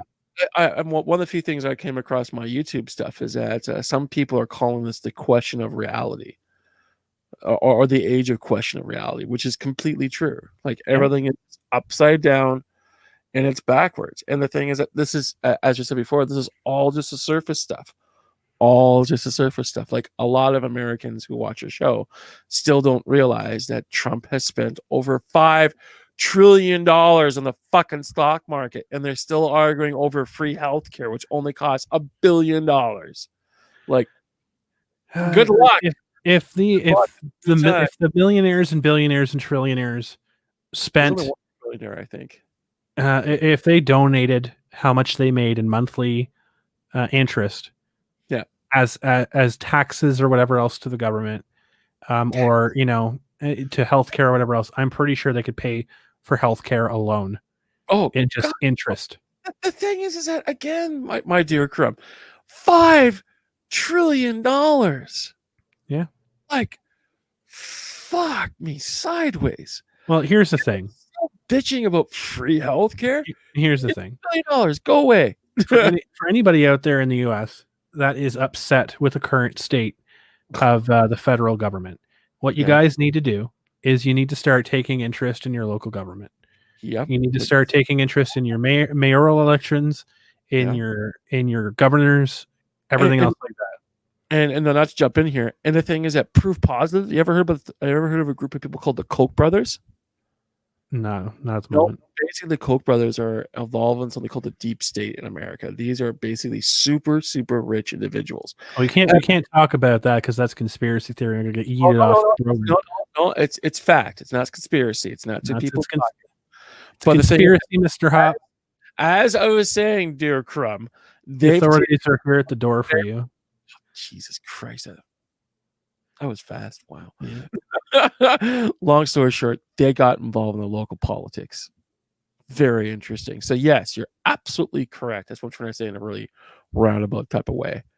You're absolutely correct. If you want to make a lasting change, you have to get in on your local branch. Make sure that you get people that are working for the people at the local branch and that are able to push up. And that goes from every single station up. Because there's only so much that Congress can do, only so much that the Senates can do. Only so much that presidents can do. You got to make sure. And it starts with your own front door. Yeah, and the thing is that when it comes down to America, they built a fantastic political machine. They really, really did, and they built it for the people, by the people. But the problem is that a lot of people have just simply not engaged, and you need to have that. Without that, you're having both parties running amok. You got the corporations that are involved, and the rabbit hole goes deeper from there. But the thing is that before, you can't fix everything, but you can fix things in your own fucking backyard. The point is right now, and it almost happened in Canada a few times, but thankfully for the multi-party system, it kind of is impossible to. But it's almost happened in the States at this point, where you could literally have a monkey shit on a plate, and that be your presidential nominee, and people would still vote for it over the other party, just because it's under that banner. Yeah, as we discussed before, they've turned politics into a sports game. Yeah, it's my versus your team. The thing is that politics should never be that way. There should be a third, fourth, fifth option, like a real option. And it's like, and the thing is that people should hold the political parties' feet to the fucking fire. And a lot of people don't do that. Like perfect example. How many people are going out there and making these goddamn politicians to earn their vote? Yeah. Nobody's doing that. No one. No. They're not walking up and say, hey, Trump, give me free health care. I'm not going to fucking vote for you. Well, give me free fucking health care or I'm not going to vote for you. Or insert things here. Like, here's the thing. Like, I don't know how many people in the States were asking for free healthcare. I mean, not many, from what I'm understanding. But I don't know how many people were asking for what the hell is it called? To have their secondary education paid for. Yeah, these are things that I heard Kamala Harris pounding into the stone, and it's like, you are so tone deaf to what your constituents and what the people that are voting for you actually care about. Yeah. If you think that that's what they want, because I've never in my life heard an American say that they would lay down and die for free healthcare. Oh, Jesus. And the thing is that this is the thing that boggles my little pretty brain, as I said before. Long story short, America is the most powerful and the most richest country in the history of this planet. They should have everything served to the people from the ground up on a silver fucking platter. But they don't. Because every time I talk to some American friends, not all of them, but some of them, they go, why do I want to pay for someone else's fucking healthcare? And I look at them straight and I say, hey, you pay for the libraries, you pay for the hospital, not the hospital, the fire departments, you pay for the actual police departments, you pay for the roads. Yeah. What's going on here? Like, okay, you want to do tighten the belts and bootstraps? Cool, no problem. How about this? Go buy a fire insurance.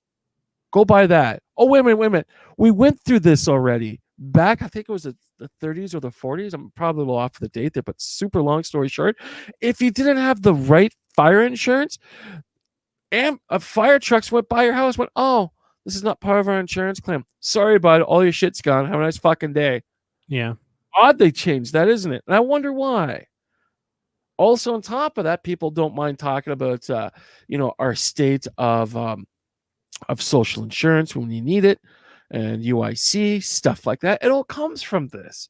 It's like you never really think about it until you need it. Yeah, exactly. It's stuff that exists that you hear about, but it's never really in your face until, oh my God, I actually need that. Yeah, let's take another prime example here. Optimus Prime. Basically, look at the treatment that Trump got. Look at all the treatment that Trump got. Like, he seems to be more healthier. He's going to spring in his he also went to a military hospital, but yes. Of course. So I'm basically leading towards something here, counselor. What about the rest of Trump's cabinet? Are they getting the same treatment? They should be, but they're not. And on top of all that, we have to look from, now basically another step further back from that. Let's look from the general public versus the politicians. Are they getting the same treatment? They are not. And it costs next to nothing to do. Next to nothing. I heard that it cost $700 to buy 3 T3s when you're having your hospital visit. Mm-hmm. $700 fucking dollars. That is ridiculous. Absolutely ridiculous. And people go, oh, well, that's just the cost of doing business. Fuck that mentality. Hold your politicians' feet to the fire. Make them earn your vote. And I know that in the States, November is just around the corner. But if you start doing it now and that stuff goes viral, that's very, very important. And no one's been doing that. Well, it's like what it comes down to. Like what it comes down to is people need to. I mean, it's fine if people don't want a universal health care. That's fine. But in the same respect, it's like, okay, then you should go out and get yourself some sort of health insurance. And there's a lot of Americans, from what I understand, that don't want to have health insurance. Yeah, for whatever reason.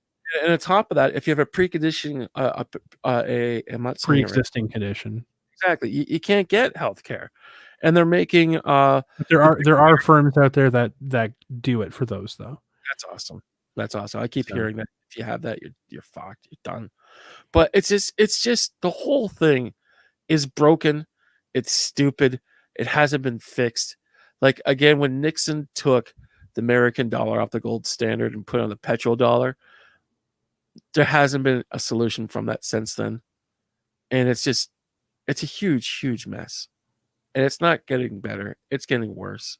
And generations, especially Gen Xers, have given up on everything because they realize they can't move forward with anything. Well, and like most employers, yeah, people do get their health care through their employers, which is good. Well, but now you're slave towards your employer. Well, that's the thing. That's what they want, though. You're fired. Oh, great. That's what they want, though. Yeah, that's the system that was built. Yeah, but that's the whole point. But when you look at stuff like that, though, I mean, like Obamacare, I understand from the people that didn't support Obamacare, because it was basically like, if you don't have your own health care, we're going to make you have health care, and you're going to be paying like 10 times as much for it. Because everyone has to have health care. So like, I get that. But in the same respect, it's like, you should just get your health care then. Like, you should just get your insurance then. The whole thing is just stupid. I don't know. I don't know the thought behind refusing to get your own insurance, or refusing to seek out that. All of the fucking paperwork, to be honest with you. And at the end of everything, you don't get anything back in return. Like, I could totally see, like, so I had a friend of mine back a long, long time ago.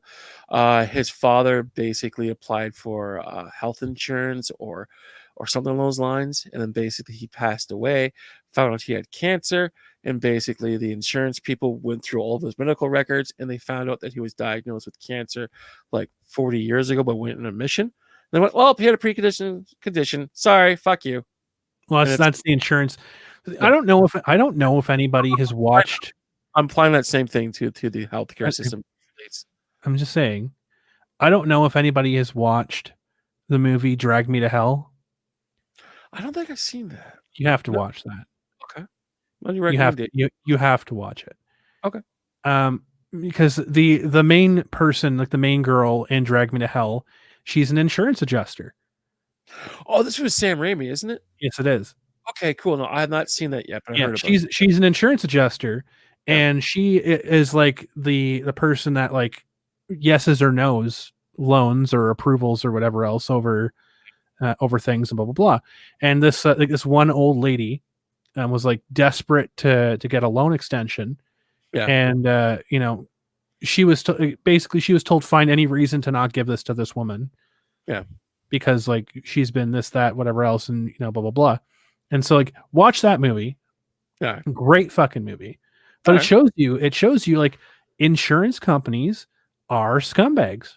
Yep. And they deserve every goddamn fucking bit of shit that they get in their life. Yep. In my opinion. It's the exact same thing as the Impossibles in the beginning sequence there. Not quite the beginning sequence. It's sort of like the mid sequence. Yeah.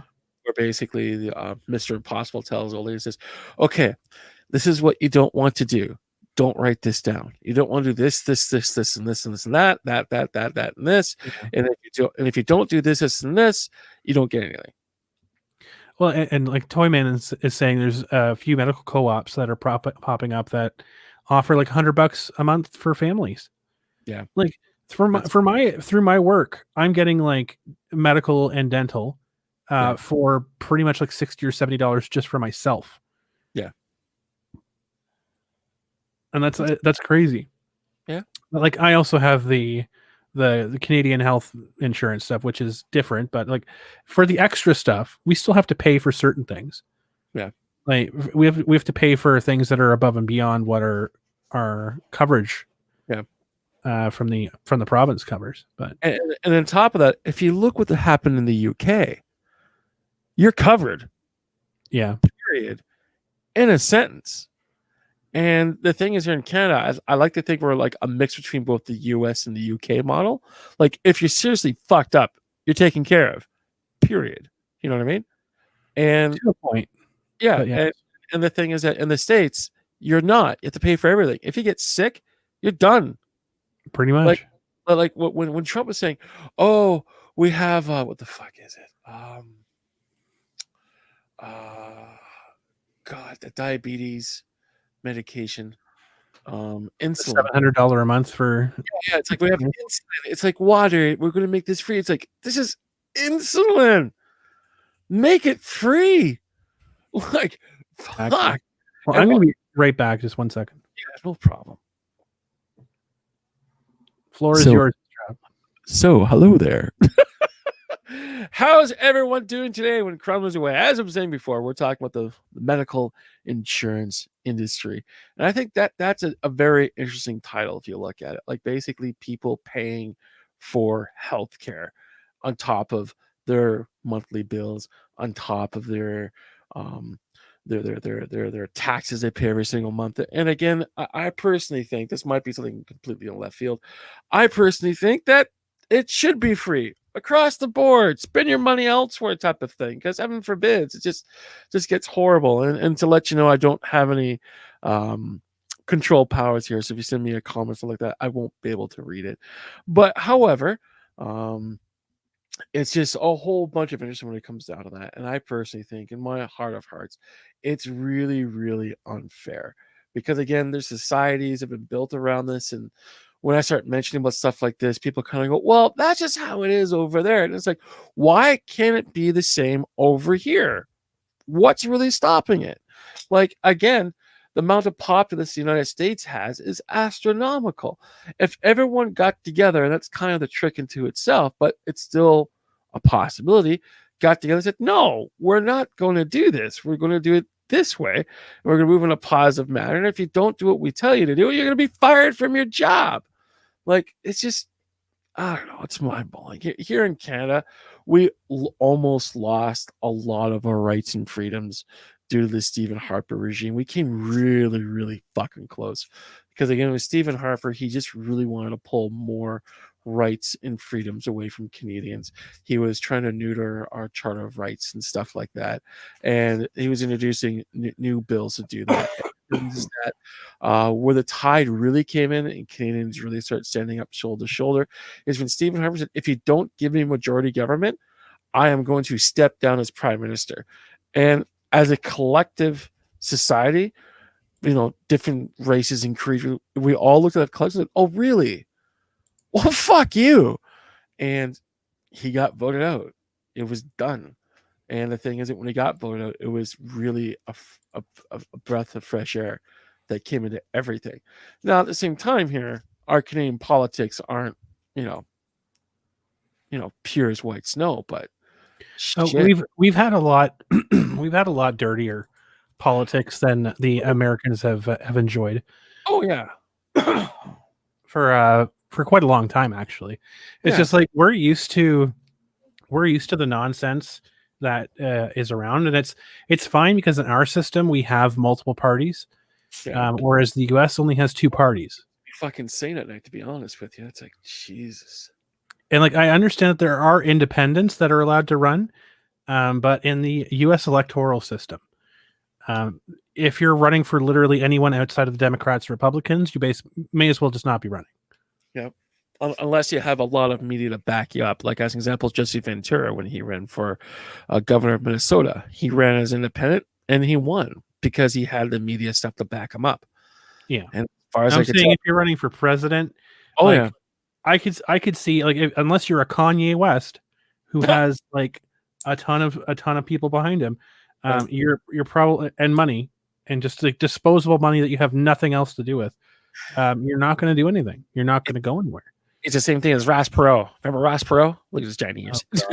Oh, but he was a billionaire. He said, "You know what? I'm going to die, but I'm making my own private jet," and he did it.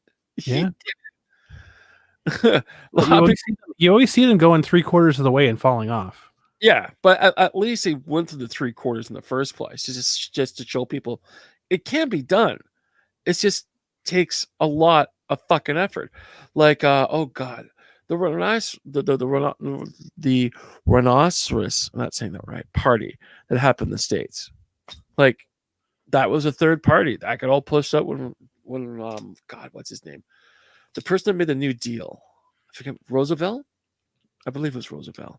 He wasn't a Republican. He was part of the Rhinoceros Party. And people don't understand. People have forgotten about that. And it's like, wow. Well, and like Tom P is saying, changed my voter registration to non-affiliated, different from independent. This is the other weird part too. Yeah. It's that you have to register as a specific thing. Like, I don't know very much about the American political system. Mm-hmm. In Canada, to register as a voter, you just register as a voter. Yeah. Now, you can throw money at a party, or you cannot. That's totally up to you. Mm-hmm. It's not required. You don't have to register for a party to vote for them. Yeah. But from what I'm understanding, you have to register as a Republican or a Democrat. Really? That's interesting. Well, I don't know how they verify that, but I don't know, maybe get a special library card in the mail, perhaps, or something. There's it's only so that you can participate in the primaries. Yeah. So weird. Yeah. Also, Bernie, I believe we talked about this, runs as so you can vote in the party primary. Gotcha. Okay. Which, I mean, ultimately, I don't even know if that matters. Yeah. Fuck, that's one of the few things in the last 4 years have been showing. Like, that's the thing. Like for Canadian politics, we don't get to vote for the party leaders, right? Yeah. That's the best we can do is we get to elect people to MP, like members of parliament, and then from the members of parliament vote on who their party leader is. Yep. That's the closest that we get here. Yeah. So I mean, it's interesting that the Americans get to choose the representatives in a way in the primary. Yeah. That's so weird though. If you're part of that party, but if you're part of the party, if you're registered for the party, yeah. The whole shake and bakeness of Hillary Clinton has shown exactly how dirty those politics really are. And it's in reality, like, who really knows? Yeah, like, who really knows what all gets counted, right? Well, that's the funny part. When it came down to Hillary and her climb up the power, it showed everything and how they fucking just pushed it through. And it's like, wow. So it's like, here's this little precious nugget, which is all nice and shiny, looks awesome. We put it into practice. Well, fuck that shit. Why? Because we got our self-destiny thing that's coming through, and Hillary Clinton must have the party. It's like, oh my god. Because in some states, not all, do you have to declare your party. Where I live in, we don't have to, so you can vote cross parties. That's pretty cool. That is cool. I mean, I personally, I think that's the way it should be. Yeah. You know, if I'm an American and I want to have a choice, or if I want to have like it's just, it's so weird, like voting for president twice or like what have you. It's so bizarre. It's like if I'm an American, or if I'm a person, period, I want to vote for the best option. Yeah. I don't want to vote what other people in that party tell me is the best option. I want my best option. Right, that makes sense to me. Yeah. Like, because at the end of the day, it's like, oh, if I think that Bernie Sanders is a better option than Joe Biden, then I want to vote for Bernie Sanders. Yeah. I don't want to vote for Joe Biden or insert Kamala Harris. I don't want to vote for a Manchurian candidate.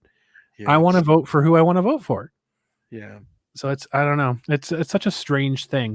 And Canadian politics is really bonkers in that regards too, because ours is more of a fucking coin flip than Americans.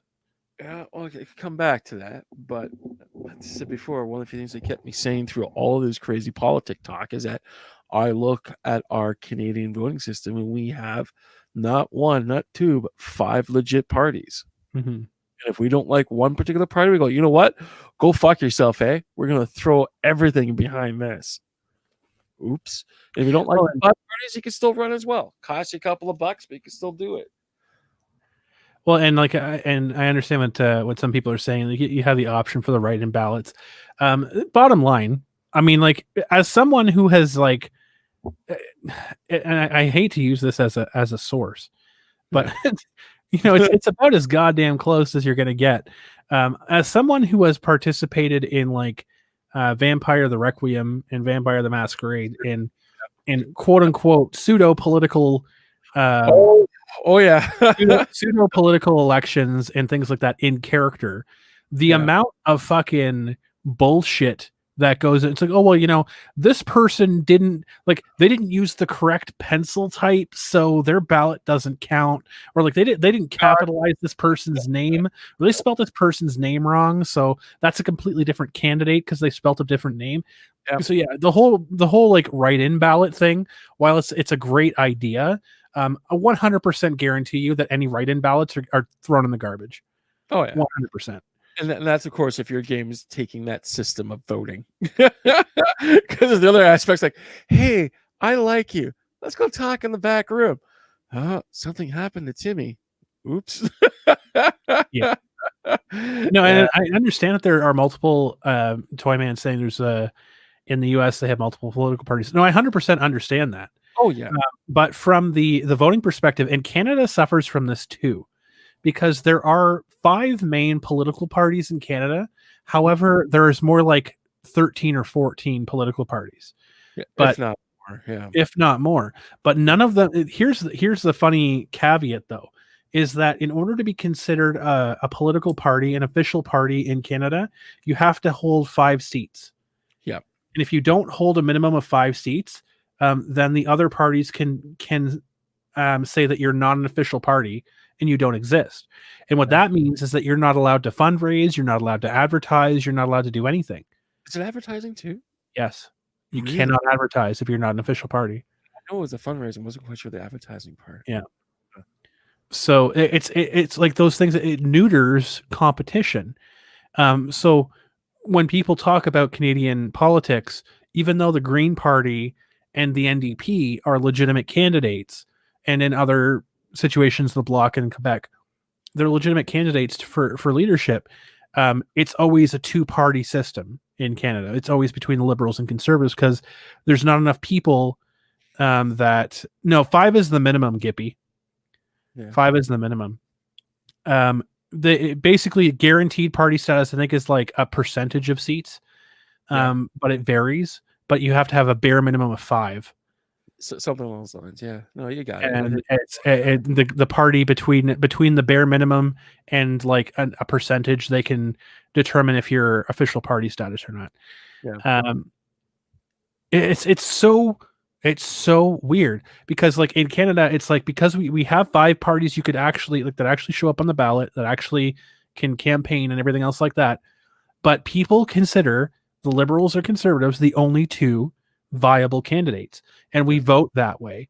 And that's been something that's been hammered into the heads of Canadians for fucking 30 years. Now, recently, the NDP has started to gain traction.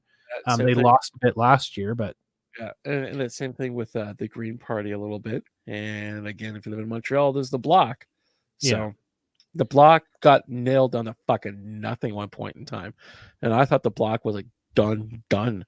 But due to the NDP split that took place, they sort of came back with a vengeance. It's like, yeah, we're back at full party status, bitches. Yeah. And like Nern is saying, the two-party system in the US is a quirk of circumstance. It absolutely is. It's a quirk of circumstance that conveniently those two parties want to keep continuing to go on. Because they're going to drill that until the cows come home, that there is only two parties and that no one else exists. Because the cows do come home, they turn into a secret hamburger. Well, could you imagine the pandemonium if either the Democrats or Republicans got usurped by the Libertarians? Well, fuck. Could you imagine? Well, the thing is that remember me talking about Jesse Ventura earlier? He was all pumped to go to run for presidency. And the thing is that he disappeared completely off the fucking radar. Like, he was looking at, what was it, 2014 as the major election. And then he was talking about that constantly. And all of a sudden, he just didn't show up for the dance. And then all of a sudden, his message chain going, no, 2020 will be the time I run for president. And just didn't show up. Mm-hmm. Fuck. This is what I mean, though. It's like, imagine if you take away the two main parties in any system, if you take away the Republicans and the Democrats, if you took away the liberals and conservatives, who do you have left? Well, and there are some viable candidates for who could take over for leadership. Yeah. But the public, the voting public, don't have the balls to do it. Well, and that's what these parties are literally, and this is, again, this harkens back to our main topic. This is what these people are fucking banking on. Yep. They're banking on you not taking the action, because taking the action takes is time difficult. Day. You can't. It's difficult. The thing is that they designed it on purpose. Like, one of the few things I mentioned in our previous broadcast is that it used to be a single part, a single individual in a partnership can basically have enough income to run a full household. And now it takes not one but both partners to basically run a household. And you have both partners spending all their time slaving away at their 9 to 5. They're not going to have time to get involved in politics. And this has been the formula for the last 30 plus fucking years. Yeah. If not more. Like, a lot of these problems that people are now coming up to, this is shit that's been around since the fucking 60s, for God's sakes. Yeah. And it's like, no one took care of it because they didn't want to get involved. They want to keep their head down. They want to raise their kids, and they kicked the can down the road. And one of the few things I also wanted to say, especially with the U.S. politics, what they did from a social engineering perspective is they made it a sports team, my team versus your team, and they took that little nugget and wrapped it within the cult of personality as well. Because that's one of the few things that both Trump and Obama both have in common. They knew how to handle the media. They knew how to handle that. You know, Trump's more of a fucking idiot, but that's because he's a showman before he's a businessman. It's just that simple. So he knows how to handle it. You look at no. Well, I mean, the thing is that this has been a carefully crafted system for the better part of 100 years. Getting the public to buy into it for the better part of 100 years. This has happened before my lifetime, before your lifetime, before everyone in the chat's lifetime. This has been going down this way. You know, it's been hammered into people's heads that we have to have like the 2.5 children. We have to have the house. Yep. We have to pay taxes. You know, we have to have the jobs, bring in the money. Work hard, you will be rewarded with nothing. Well, this is the thing. Like, I knew people, and the thing is that friends of mine, as well as looking in the media, that worked so hard at the retail jobs for 30 to 40 plus years, because the unwritten social contract has always been, if I work for your company and I throw my body upon the machine and I get damaged, the company will look after me. That is 1930s thinking, because perfect example, Sears is probably my go-to example. You had people that worked for that fucking company for 50 plus years, right on the edge of retirement. And what happens? The bottom ends out, and they all got fucked. And all their pensions don't get paid out because the company went bankrupt. And the thing is that who walks away like a fucking bandit? The people that ran the fucking board, with their golden parachutes and everything else in between. Let's reiterate that one more time for the people that may not have heard it. So Sears went bankrupt. Yes, and they did not pay out pensions. And these are people that worked for next to fucking minimum wage for 30, 40, 50 plus fucking years. And again, the unwritten social contract is I work for your company. I look after your company's best interest. Your paid out their CEOs and everyone else got fucked. Yep, everyone. And it's a completely unfair situation. And the thing is that that's just one case example out of tons and tons and tons. Yeah. And now the thing is that this is the situation that we rolled into. This is exactly what the fuck's taking place right now in real time. People have been living from paycheck to paycheck. Now we're stuck in a 6-month pandemic, which probably extend to another 6 months, maybe 3 months if we're lucky, maybe 4. But at the same time here, we have all of these small businesses. They too were living from paycheck to paycheck to paycheck. They weren't saving because they couldn't. How are you supposed to move forward in a situation like that? Like, one of the few things that just fucking drives me nuts is Tim Hortons.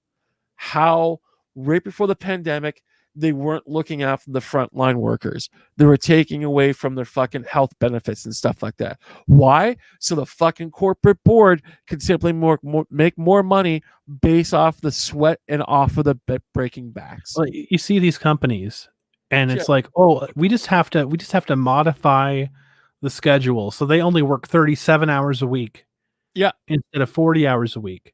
Yep. And because they're only working 37, they're not considered full time. Exactly. And so we don't have to pay them out this. We don't have to pay them out that. Yep. And the thing is that if you keep like one of the few things I used to do when I was like in my teens is that I was going to school full time and working 3 fucking jobs. That was my work mentality, and I had no problems keeping up with that. I kept everything organized, so forth and so forth. And then when the first recession hit, the game changed. And what I meant by that is that if you worked 3 months, back in the day, of course, you worked a solid 3 months full time, they had to pay you 2 weeks severance. I was getting fired job after job after job because I would come up to that 1 week before the 3 months. So they had to fucking pay me. And the thing is that was legal law. And I was using job after job after job. And I sat back and said, you know what? I'm giving my time to these fucking cockroaches, and I'm getting nothing back when I'm getting fucked over and over and over again. I didn't get into the trades at that point in time. Why? Because my Uncle Carl, God bless his soul, because he passed away a while ago, used to work for a company called Stack a Shelf. And basically, this is basically with chipboard and little plastic pegs and make shelves and other stupid shit like that. But the thing is that he broke his fucking back for the corporation he was working for. People might look and say, oh, that's just 1 in a million. I had friends of mine who worked for the automotive industry that have blown their fucking knees out and their ankles and their hips. Because they're just statistics. Well, exactly. At the end of the day, they're just statistics. Exactly.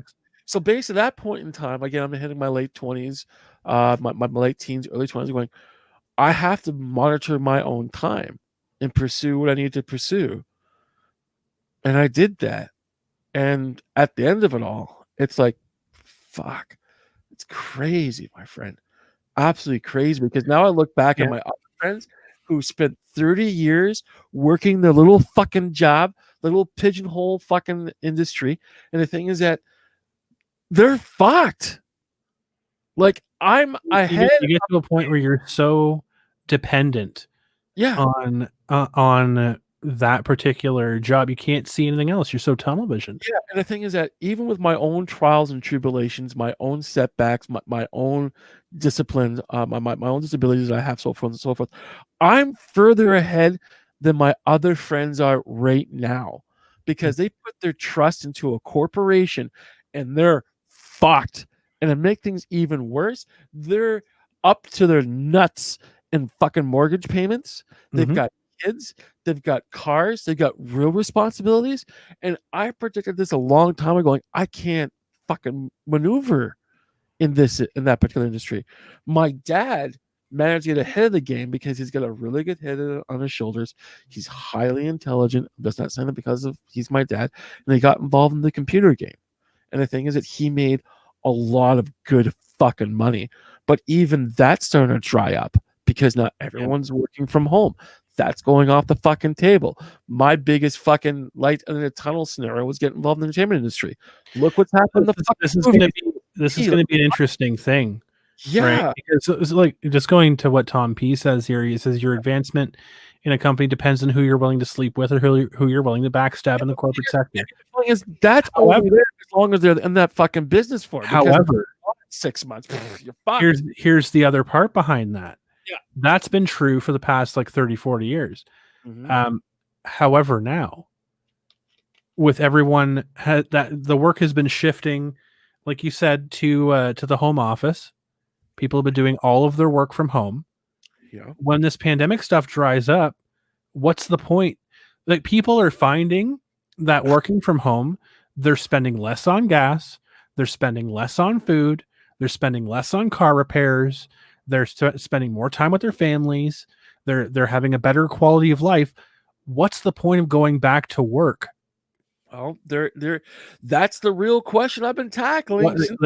Why can't you just stay at home to do your job like you've been doing this whole time? Pursue your own pursuits. Like as we kept saying before in our previous broadcast, what do we tell people to do when they're working their full-time jobs? Find your fucking hobbies, build your own path, do what you need to do to make yourself happy.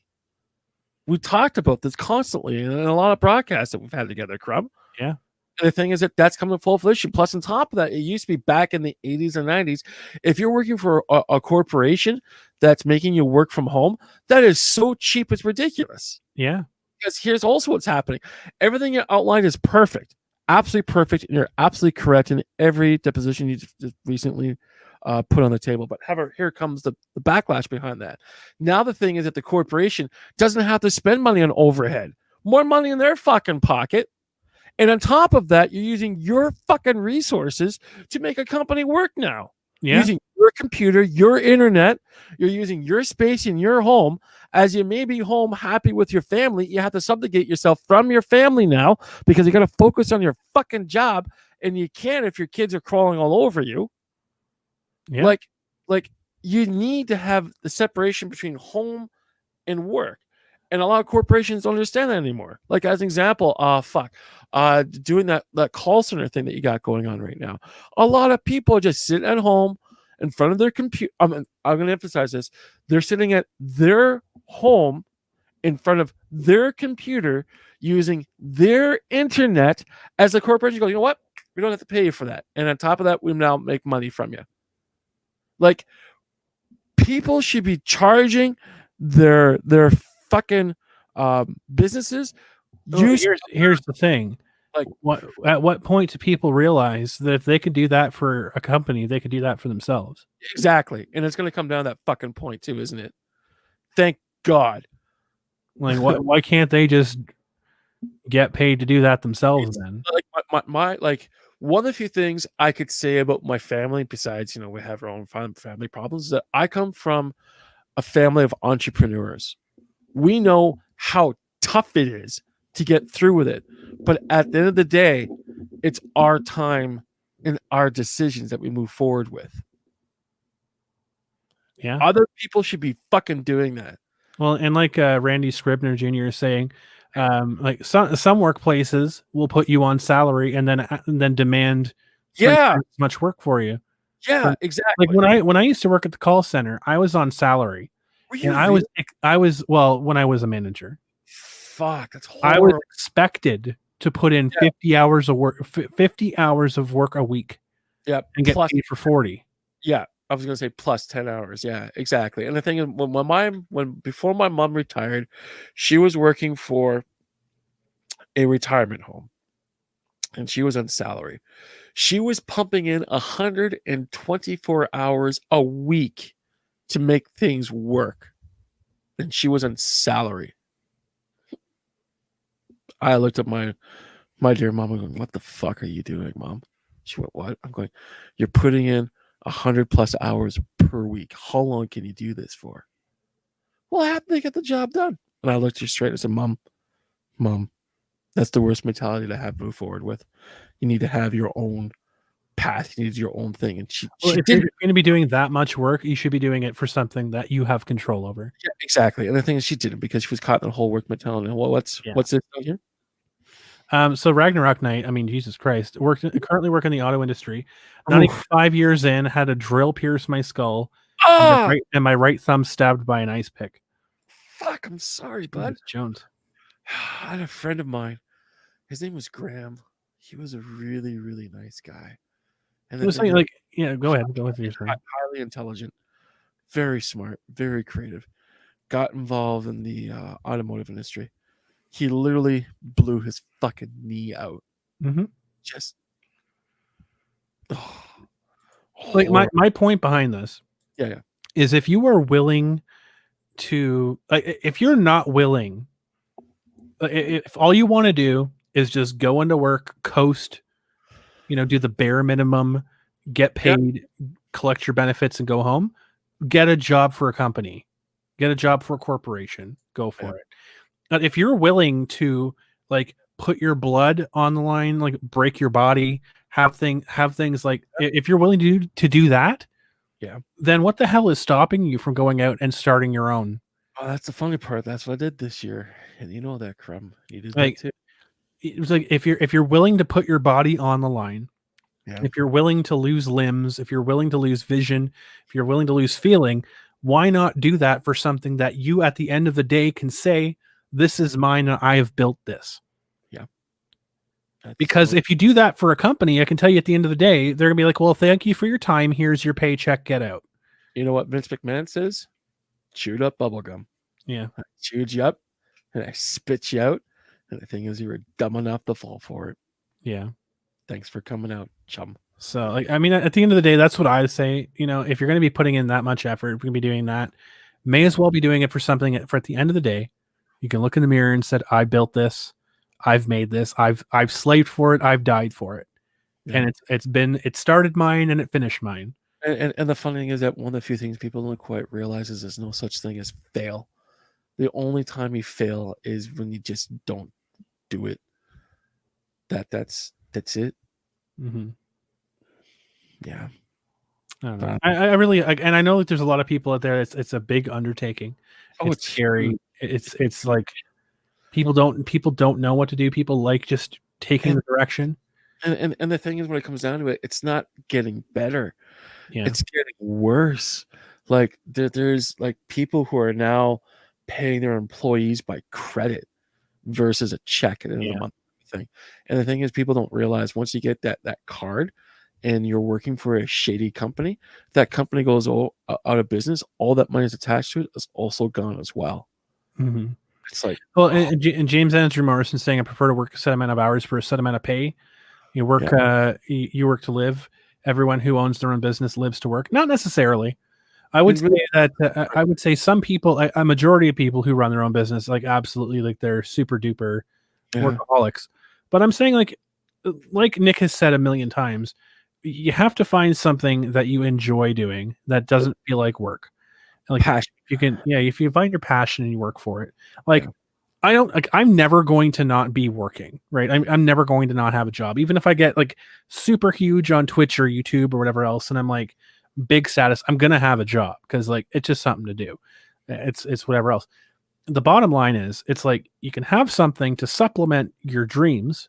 That's fine. I'm not saying quit your day job and go out and build a sports arena. I'm not saying that. I'm saying identify that you want something, or identify what it is you want and build towards your goal. Go do it. Make it happen. It's gonna be a lot of long hours. And one of the few things I would highly recommend is know what you're getting yourself into. As an example, do not go out and open a retail store if you haven't done your due diligence behind it. Know your market, know who you're selling to. As an example of a good friend of ours named Alex that has his great video game store. He bought into it and he got involved with it. He bought a pre-built. Yeah. And the thing is that unfortunately our dear friend there just doesn't have the chops to do it. and he just didn't look at the market, analyze it, realize what his target audience is, and move forward towards that. Yeah. Because the store that he bought is known in this region. It really, really is. And he could have took that in so many different directions, but he just didn't move on fast enough because he got swept up into something that was really, really cool, and he thought he'd make a lot of money off. Here's the thing. It's like, just to relate to our viewers, right? It's like if Nick Rekieta sold me his stream, sold me his YouTube channel, and I took over Nick Rekieta's channel and tried to do what he did. Yeah. Right. I'm not him. I'm not his brand. I don't approach things him. I'm not qualified in the way he is. So it's like that, in that sense, it wouldn't work because it would be a different thing altogether. For things that are just like automatic, like grocery stores, fine, great. You know, you can buy a grocery store chain or McDonald's, like whatever. But if you're talking about like having a niche store and you go and purchase a niche store from somebody and you're trying to like have that same heart and soul, but you have no idea what goes into it, or you have to find your passion and stick with that. And on top of that, getting back to the whole James Andrew Morrison saying it here in the UK, there's a huge boom in people buying pubs. Like, I drink in pubs, I can run one. And boom, pubs went bust left and right center. Oh, it's always the front end. Like getting back to your Rekieta example, as an example, if you knew there was something inside the Rekieta's demographic that could accent what you're looking for, that would be a smart ploy moving forward. But just buying it on the surface, no, that'd be completely fucking dumb. To be polite, like, what the fuck you doing? But if you knew there was a certain audience in there that had a huge demo that worked for what you wanted to do, that would make the most sense. And this exact same thing with our friend Alex there. He just didn't know what he was buying into. He liked video games, he liked playing video games, but in the day, you gotta hustle. You have to know what your demographic is. You have to know what they're buying from. Like, perfect example. Everyone's buying on Amazon or eBay. Why are they buying there? Because the thing is that everyone knows that they have their stuff in there. Well, I think a better example is just kind of circling back to what we've talked about here, right? Mm-hmm. When Google made the move to purchase YouTube, Amazon scrambled to buy stop like the ad. Amazon scrambled to buy Twitch. Yeah. And Facebook started their own streaming platform on Facebook. Yeah, I believe Facebook. I believe Facebook bought a platform. What just going to absorb into the Facebook? Yeah, I don't know exactly what. Well, I know Facebook bought Mixer.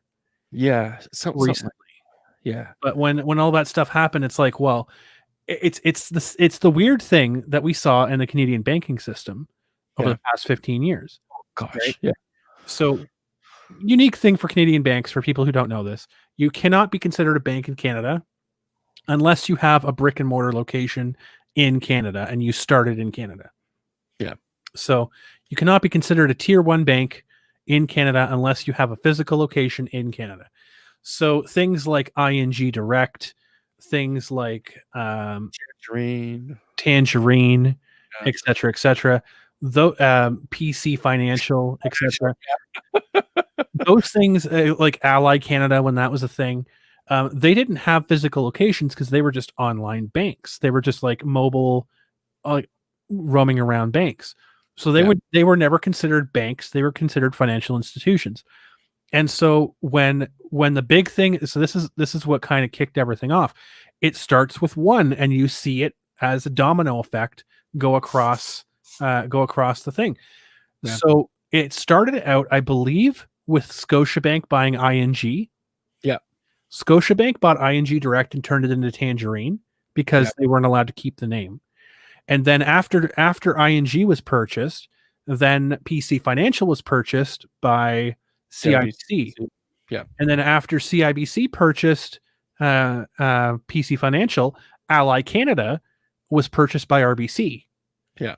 You see what I mean? It's like they're all buying their own little satellite companies, which is exactly what happened when Google started buying YouTube. Yeah, well, then Amazon has to buy somebody.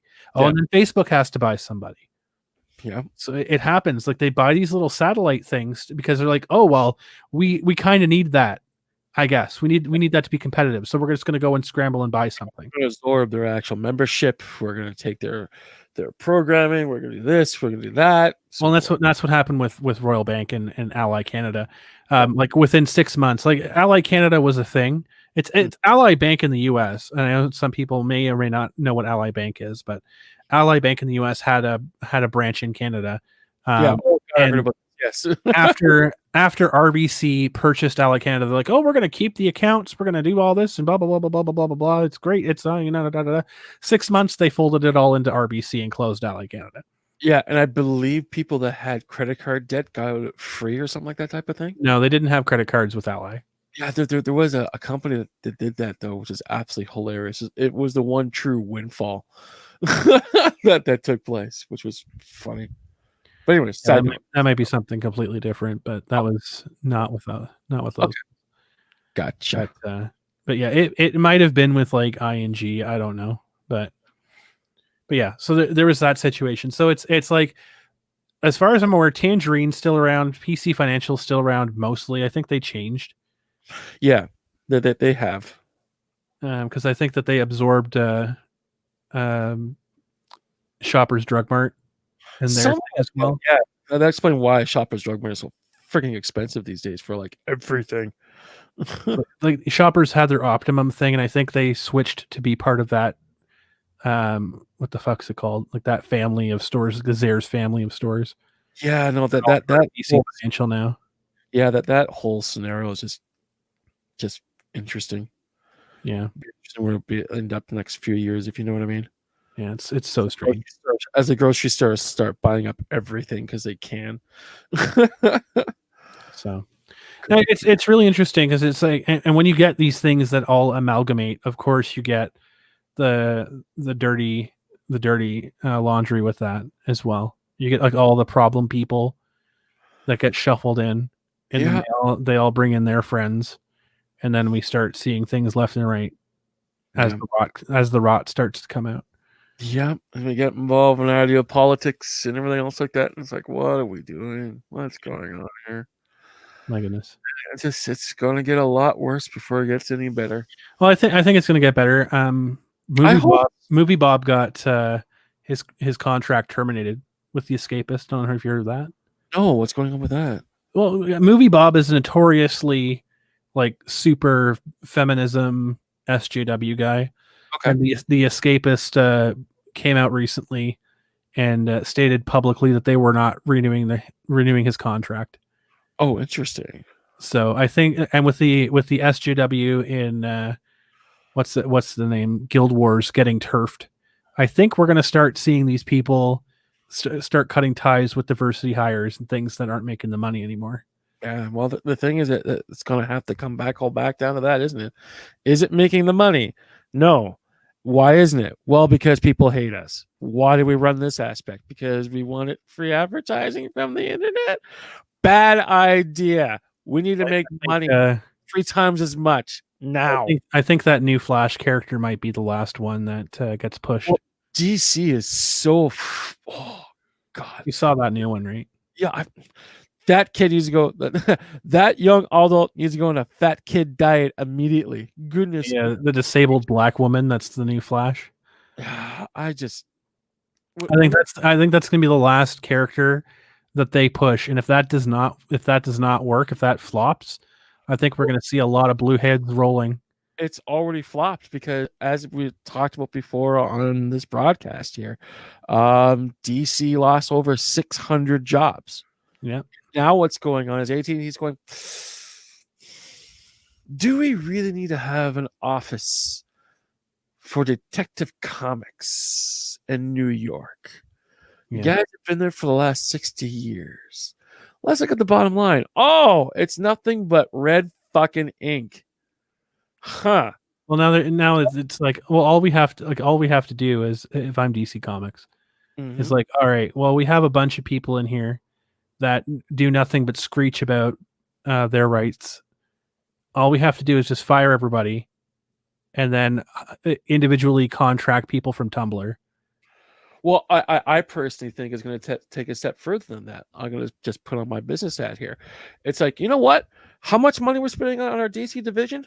Oh, this fucking much? How much does it cost to lease these characters out to a different publisher? What, that fucking much? And we make money back? Well, guess what we're going to fucking do? Exactly. Overhead, cut it. It's going to a different publisher. They can take the Superman, Woman, Batman. You're seeing it already. And I would state, I will say this, within the year, expect to see either Marvel or DC license their characters out to video games. I'm not talking about like the Avengers and shit like that. I'm talking about games like Smite, League of Legends, Fortnite. Like Fortnite's already done it with Marvel. Yeah. Fortnite's already done it with Marvel. But here's the thing. Mm-hmm. I'm bringing this up for a reason. Yeah. Nickelodeon recently inked a deal with High Res Studios. Oh, really? For Smite. Now they had their Avatar package.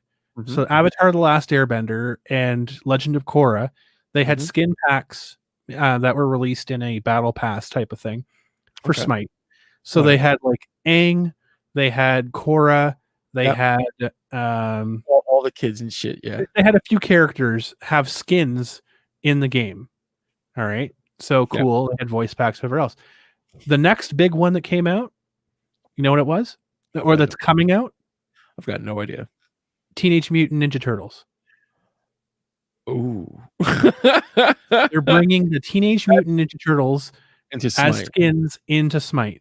Oh, that's gonna. So you have the 4 original Turtles, the cartoons, and then they have the 4 new animated Turtles as skins and whatever else as like a battle pass into Smite now.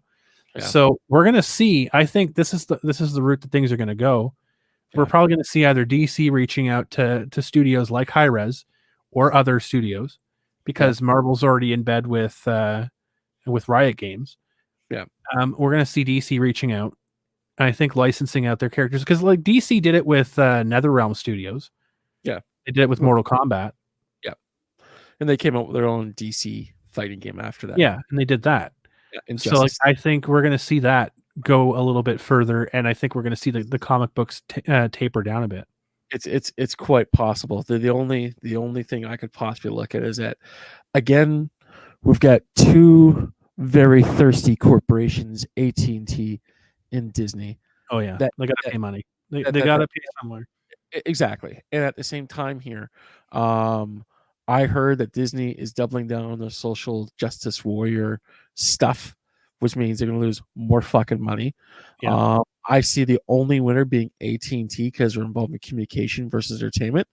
And the thing is that those board members at AT&T, they couldn't give a flying fuck about artistic impression. Oh yeah, they want to make fucking money, and that's what they're there for. If they're not making money, then why in the fuck do they have this? I give this new inclusivity shit another 6 months. We saw it in the 90s. I don't know how many, because there's a lot of people that weren't alive, or they were very, very young in the 90s that didn't see this. But we saw this shit in the 90s, the big PC revolution. Yeah, I'm not talking about computers either. I'm talking about political correctness and censorship. Like we have Animaniacs coming back. Yeah, and apparently this is like the old school humor Animaniacs, not new highbrow. There's somebody apparently. Yep. Apparently, it's done by Hulu, so they can do it. Yeah, they can put risque stuff on there if they want to. Yeah. But I think Captain Planet had every ethnicity. It means Captain Planet was just a grown-up version of Magic School Bus.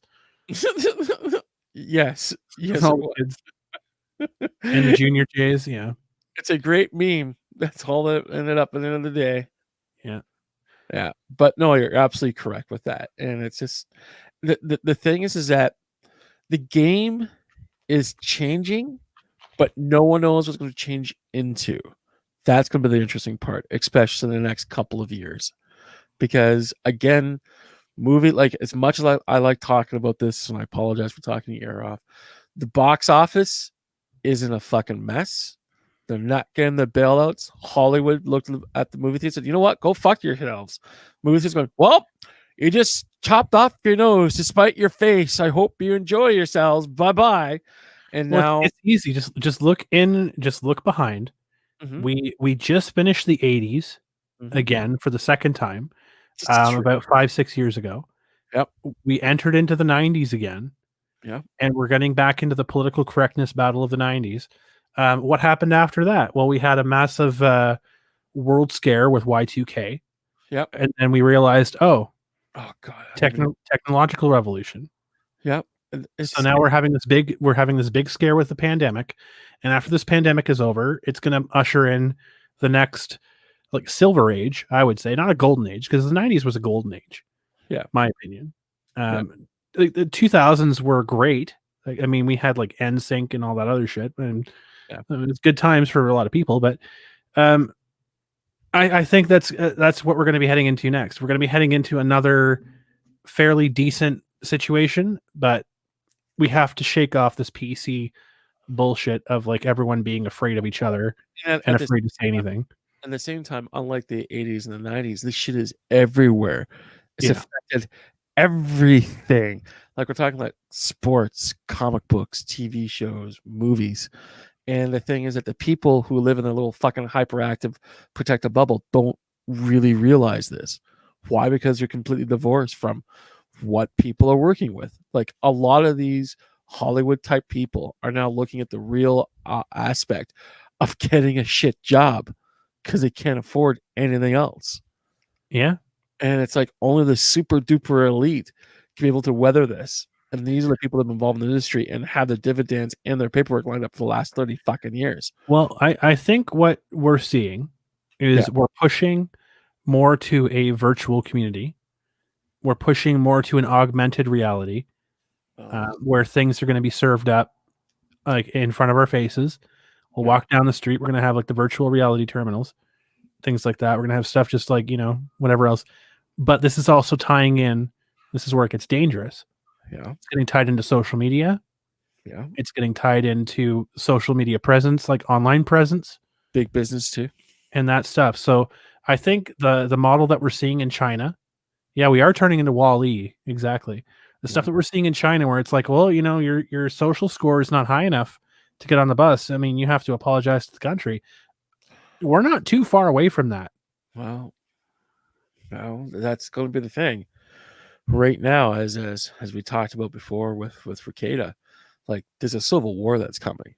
It's going to be a cold civil war, but it's going to take fucking place. Well, we're never going to see aggression like we have before, because aggression has moved off the battlefield onto the keyboards.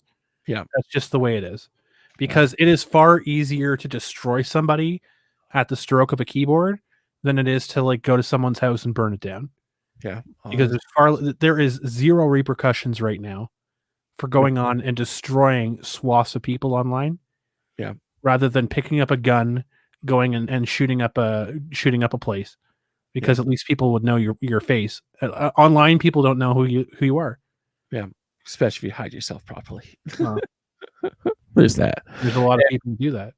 Yeah, and it's just it's going to be interesting because basically what the 80s, 90s, early 2000s always had was a central media, which was television, print, and radio. Those things, as much as I hate to regret admitting this, like they're going away. Yeah, and there's a very, very strong possibility they won't come back. And because of that, that's the major linchpin, as far as I'm concerned, when it comes into modern day society. Where are people going to figure things out moving from there? It's going to be pockets of everything moving forward. Look, it's all going on social media now, and that's why we're seeing this giant war over control of social media. Yep. And at the same time, as I mentioned before in the beginning of our broadcast today, right now social media is getting his ass spanked. We talked about today, is Twitter going to disappear? We don't know. I personally think it's not going to be, but however, well, it's going to change. It's not going to disappear. It's going to come back with a little Soviet hat on and saluting to its comrades. You think I'm joking? It's going to be controlled by government. I'm not. It's going to be controlled by government, because it's or basically probably not government. I personally think it's going to be larger corporations. Just imagine And I called this a long time ago for another scenario. Just imagine if Google and fucking Facebook merged. Could you? I don't see it happening. I know, but could you just imagine that? Just holy shit. I think Google would make its own Facebook before that happened. Yeah, well, Google has a problem with social media stuff across the board. They always have. Yeah. For example, if ever Google Video, probably not. Google had its own Facebook, which is Google. Well, let's just say like 20 years ago, Yahoo was still the biggest thing on the planet. It was, and the thing is, I've heard recently, fucking Yahoo is getting rid of all their groups, Yahoo groups. Yeah, they're getting rid of them all. It's like, oh my god. Yeah. But no one uses it anymore. Who cares? Things can change in 20 years. Well, and also can change in 20 minutes. And I think we're living. See, the biggest thing is that I was told in college, my first year, is that there was always a major revolution in something in every 10 years. And that 10 years became 5 years. That 5 years now become 2 years. And it just gets smaller and smaller and smaller because things just get escalated so quickly. It just gets faster and faster and faster. Yeah. That is the level that we're truly in. And that's why I don't see like the physical violence thing being a thing that takes off. And it's like I don't think we're going to see war in the same aspect that we saw in the 1920s. Well, no, the thing is that not even 1920s. Let's push the clock further. Let's look at the 60s. Fuck, you know what? Let's push even further. Let's look at the 80s.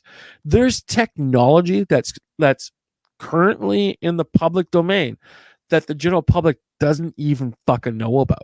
Well, yeah, it's been like that for decades, centuries. Well, the thing is that it's even worse. The internet was a military thing. Well, of course, it was both a military and an educational thing because it basically brought them through Kermit and other nodes on those lines. Initially, it was used for military purposes. Yeah, it's also used for educational too. But however, regardless, and besides that, no, initially it was built for military use, not educational. Well, are you familiar with Kermit? I am familiar. Yes, I'm telling you that the internet was created because of the military. Okay, all right. Well, basically, long story short, things are changing at a rapid pace, and it's changing so quickly. I don't think we know where we're going anymore. No, we know where we're going. This is the whole point. Oh, where do you think we're going? I think honestly, the Star Trek future is where we're headed. There's going to have to be a unification war for that to happen. Yeah, but I think that's the stage, that's the place that we're heading towards. You think so? 100%. 100%. We've been going towards it light speed. The problem is, it's like for a society, like for a planet, like for a humanity standpoint, we have to group our resources. Yeah. Well, we have to bring it under one banner. Yeah. But the question is, which banner is it going to be? Well, and that's a huge problem because right now we have capitalism, we have socialism, we have all sorts of different viewpoints and how things should be, and those don't just go away by talking about it. For sure. And I think failing that, I think the opposite of the pendulum is fucking Mad Max. I think that's the opposite of the pendulum, where you're on your own, survival of the fittest, good luck moving forward. I would say that Mad Max future, if there was a global catastrophe. Well, we're sort of in that right now. We're definitely not. We're not even close. Yeah. We're not. I'm talking about if a meteor hit the planet. Okay, gotcha. That makes sense. Changed the entire ecosystem and saved the world. Or it's like worldwide nuclear war. That is the catastrophe I'm talking about. Yeah. This other stuff that we're heading towards, I mean, like Mad Max situation would be post catastrophe. Absolutely. Oh, yeah. The Star Trek possibility is where we're heading right now, because every society, like every country on the face of the planet, is heading towards it. Like Niren's saying, it's post scarcity. Absolutely. But the point is here, we don't have scarce resources. we're heading as a society. We're heading towards being able to build the fundamental resources we need off of like hydrogen. Yeah. Like out of nothing. We can create meat substitutes from literally water and air. Like we're at that point. And it's at a point where we can make fuel with corn. So it's not 20 years ago unheard of, but we aren't dependent on fossil fuels anymore. We aren't dependent on finite resources. We're getting more and more pushing towards renewable resources and things like that. So we're getting to a point where we're almost post scarcity. However, there's these ideals that are clashing against each other because you have groups of individuals, you have countries that depend on the strength of scarcity to keep their people in line. And you're going to have this big power struggle between countries that use and rule with fear and countries that push for absolute freedom. Yeah. And so that's what I'm saying. It's like when you look at the Star Trek universe, right? Everything's like super happy and everything's good to go. It did not start that way. No, it's true. There's always that little bit in the middle that they never really talk about. Yeah. And that little bit in the middle consists of people in yellow hats and tigers. But yeah, no, it's my honest opinion. I personally think it could go either way. I think we're honestly at a true tipping point. Because the thing is that we can't go back. Everything that made things work is slowly being decruded. And moving forward is going to be like... If someone hits the nuclear option and we get in a giant nuclear war, then yeah, absolutely. I think we're in that. But I think at this point, we're at a situation in society where everyone kind of realizes no one's going to go kick the other person's sandcastle over because it's going to fuck everyone. Well, it's again, I really think we're at the point of unknown. I really, really do. But however, I'm only one person looking at things from a different perspective. I think like 10, 15 years ago when Kim Jong, whatever his name was. Kim Jong-Lee. Either one of them. Yeah. I think like 15 years ago, we were at that tipping point. I think we've gotten past it now because even someone that was that psychotic realized, yeah, if I start a fucking nuclear war with the US, like we're not going to have a planet to live on. Yeah. So like, I think we've passed the point of lunacy. I mean, I hate to say that, but jinx it or anything like that. But knock on wood. Knock on wood. But I think that everyone realizes like it's that point in World War I, right? Where the first person throws the fucking mustard gas and everyone's like, hold on a second, time out, everybody. Wait a minute. Yeah, exactly. Like, hold up a second. Everyone, can we just like all agree? Like I understand we want to kill each other, but can we just all agree to like not fucking use that? Cool. All right. Time on in like 3, 2, 1. Back in the trenches. We're at that point. I think we're at that point in society again where everyone realizes like no one wants to use mustard gas. So it's like let's find a different way to deal with our problems then. Sit in the drones. Fuck. It's not real work. One person could do it. It's like playing a video game. Well, yeah. I mean, there's that too, but I think we're past the point of governments threatening each other with complete and total nuclear destruction. Well, I think that's definitely behind side doors, but behind closed. I think the new nuclear option now is all pretty much online stuff. Yeah.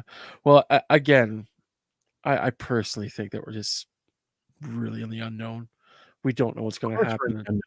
Yeah, well, back in the 80s, we knew exactly where the fuck we were going. And the thing is, if you back in the 80s, we were forecasting that the Reds were going to drop bombs on us every fucking Sunday. Yeah, and then basically 80s became the 90s, and the thing is, back in the 90s, I thought we were heading towards the Star Trek solution as well. Fucking 2000s changed that. Yeah, ask me 15 years ago. I don't. No, the Star Trek solution is not an ideal one. Yeah, don't get me wrong. I'm not saying utopia.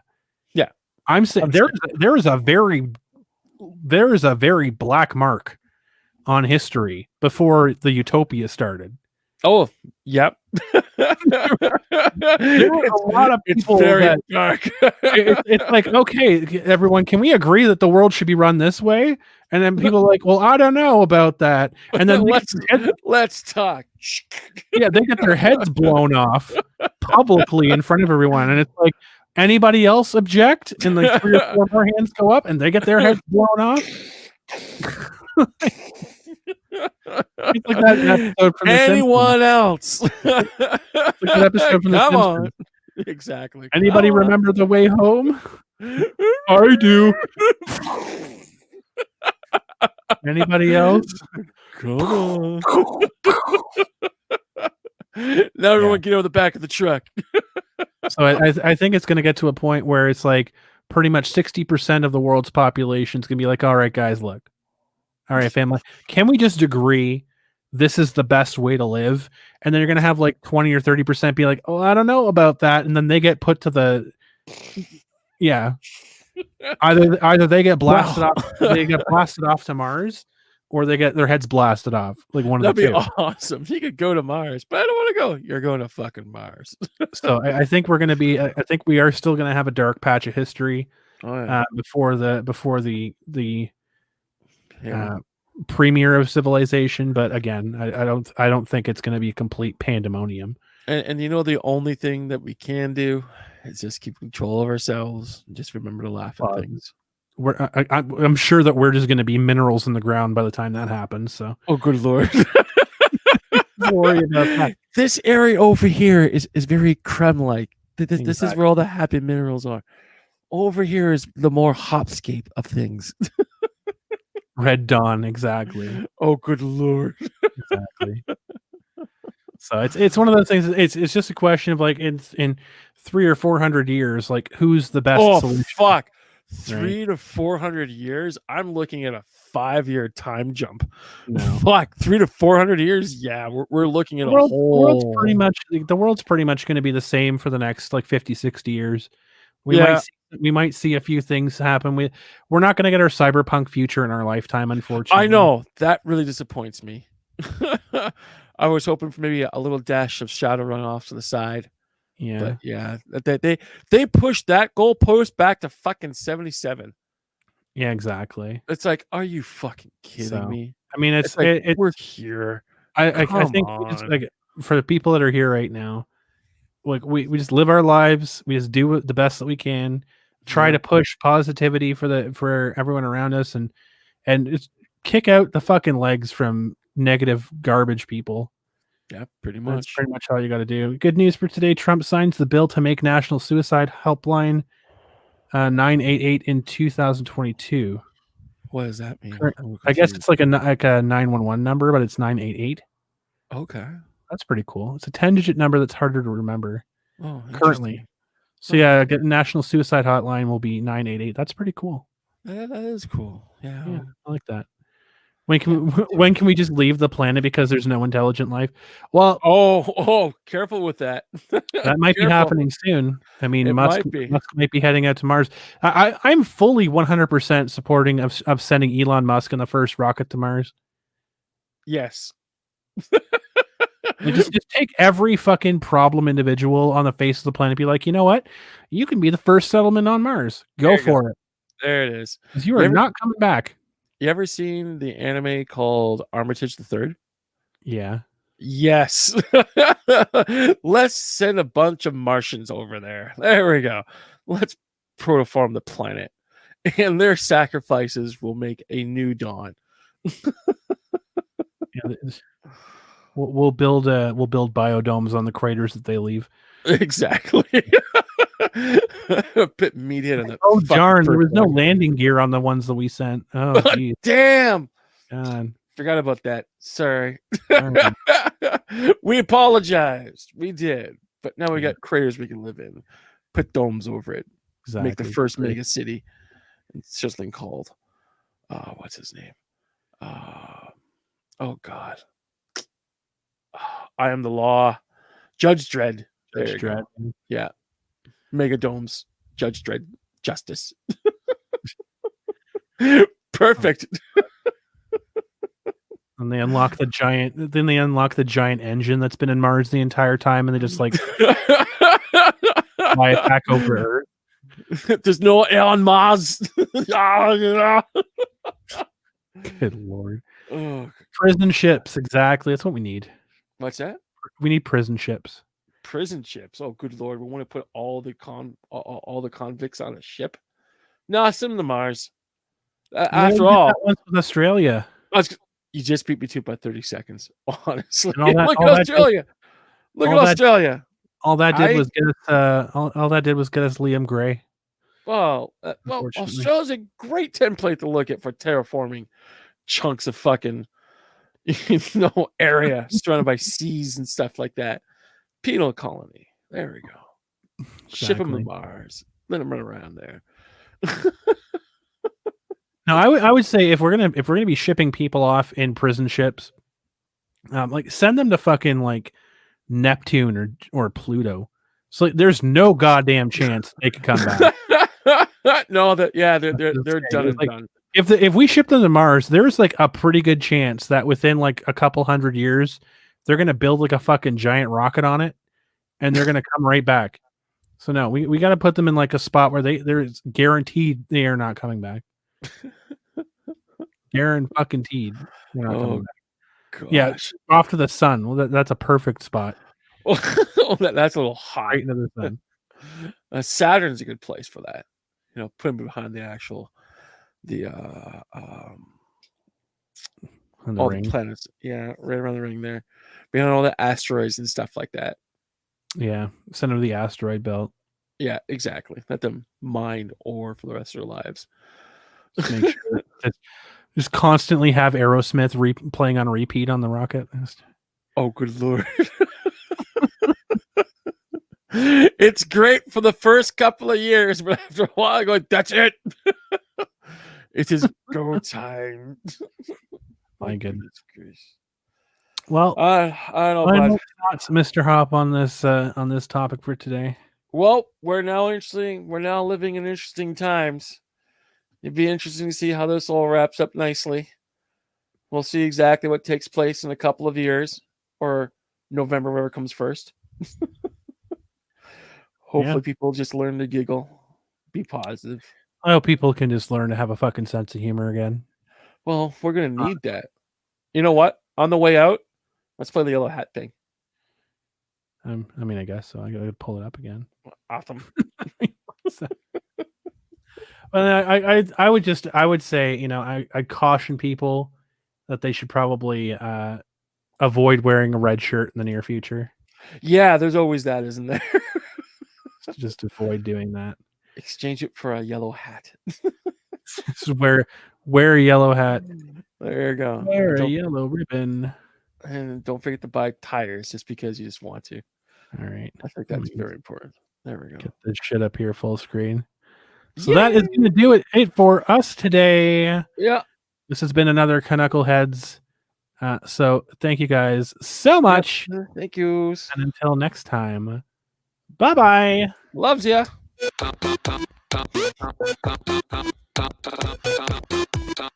Rolling like a tire. I'm rolling, I'm rolling, I'm rolling, I'm rolling like a tire. Rolling, I'm rolling, I'm rolling, I'm rolling like a tire.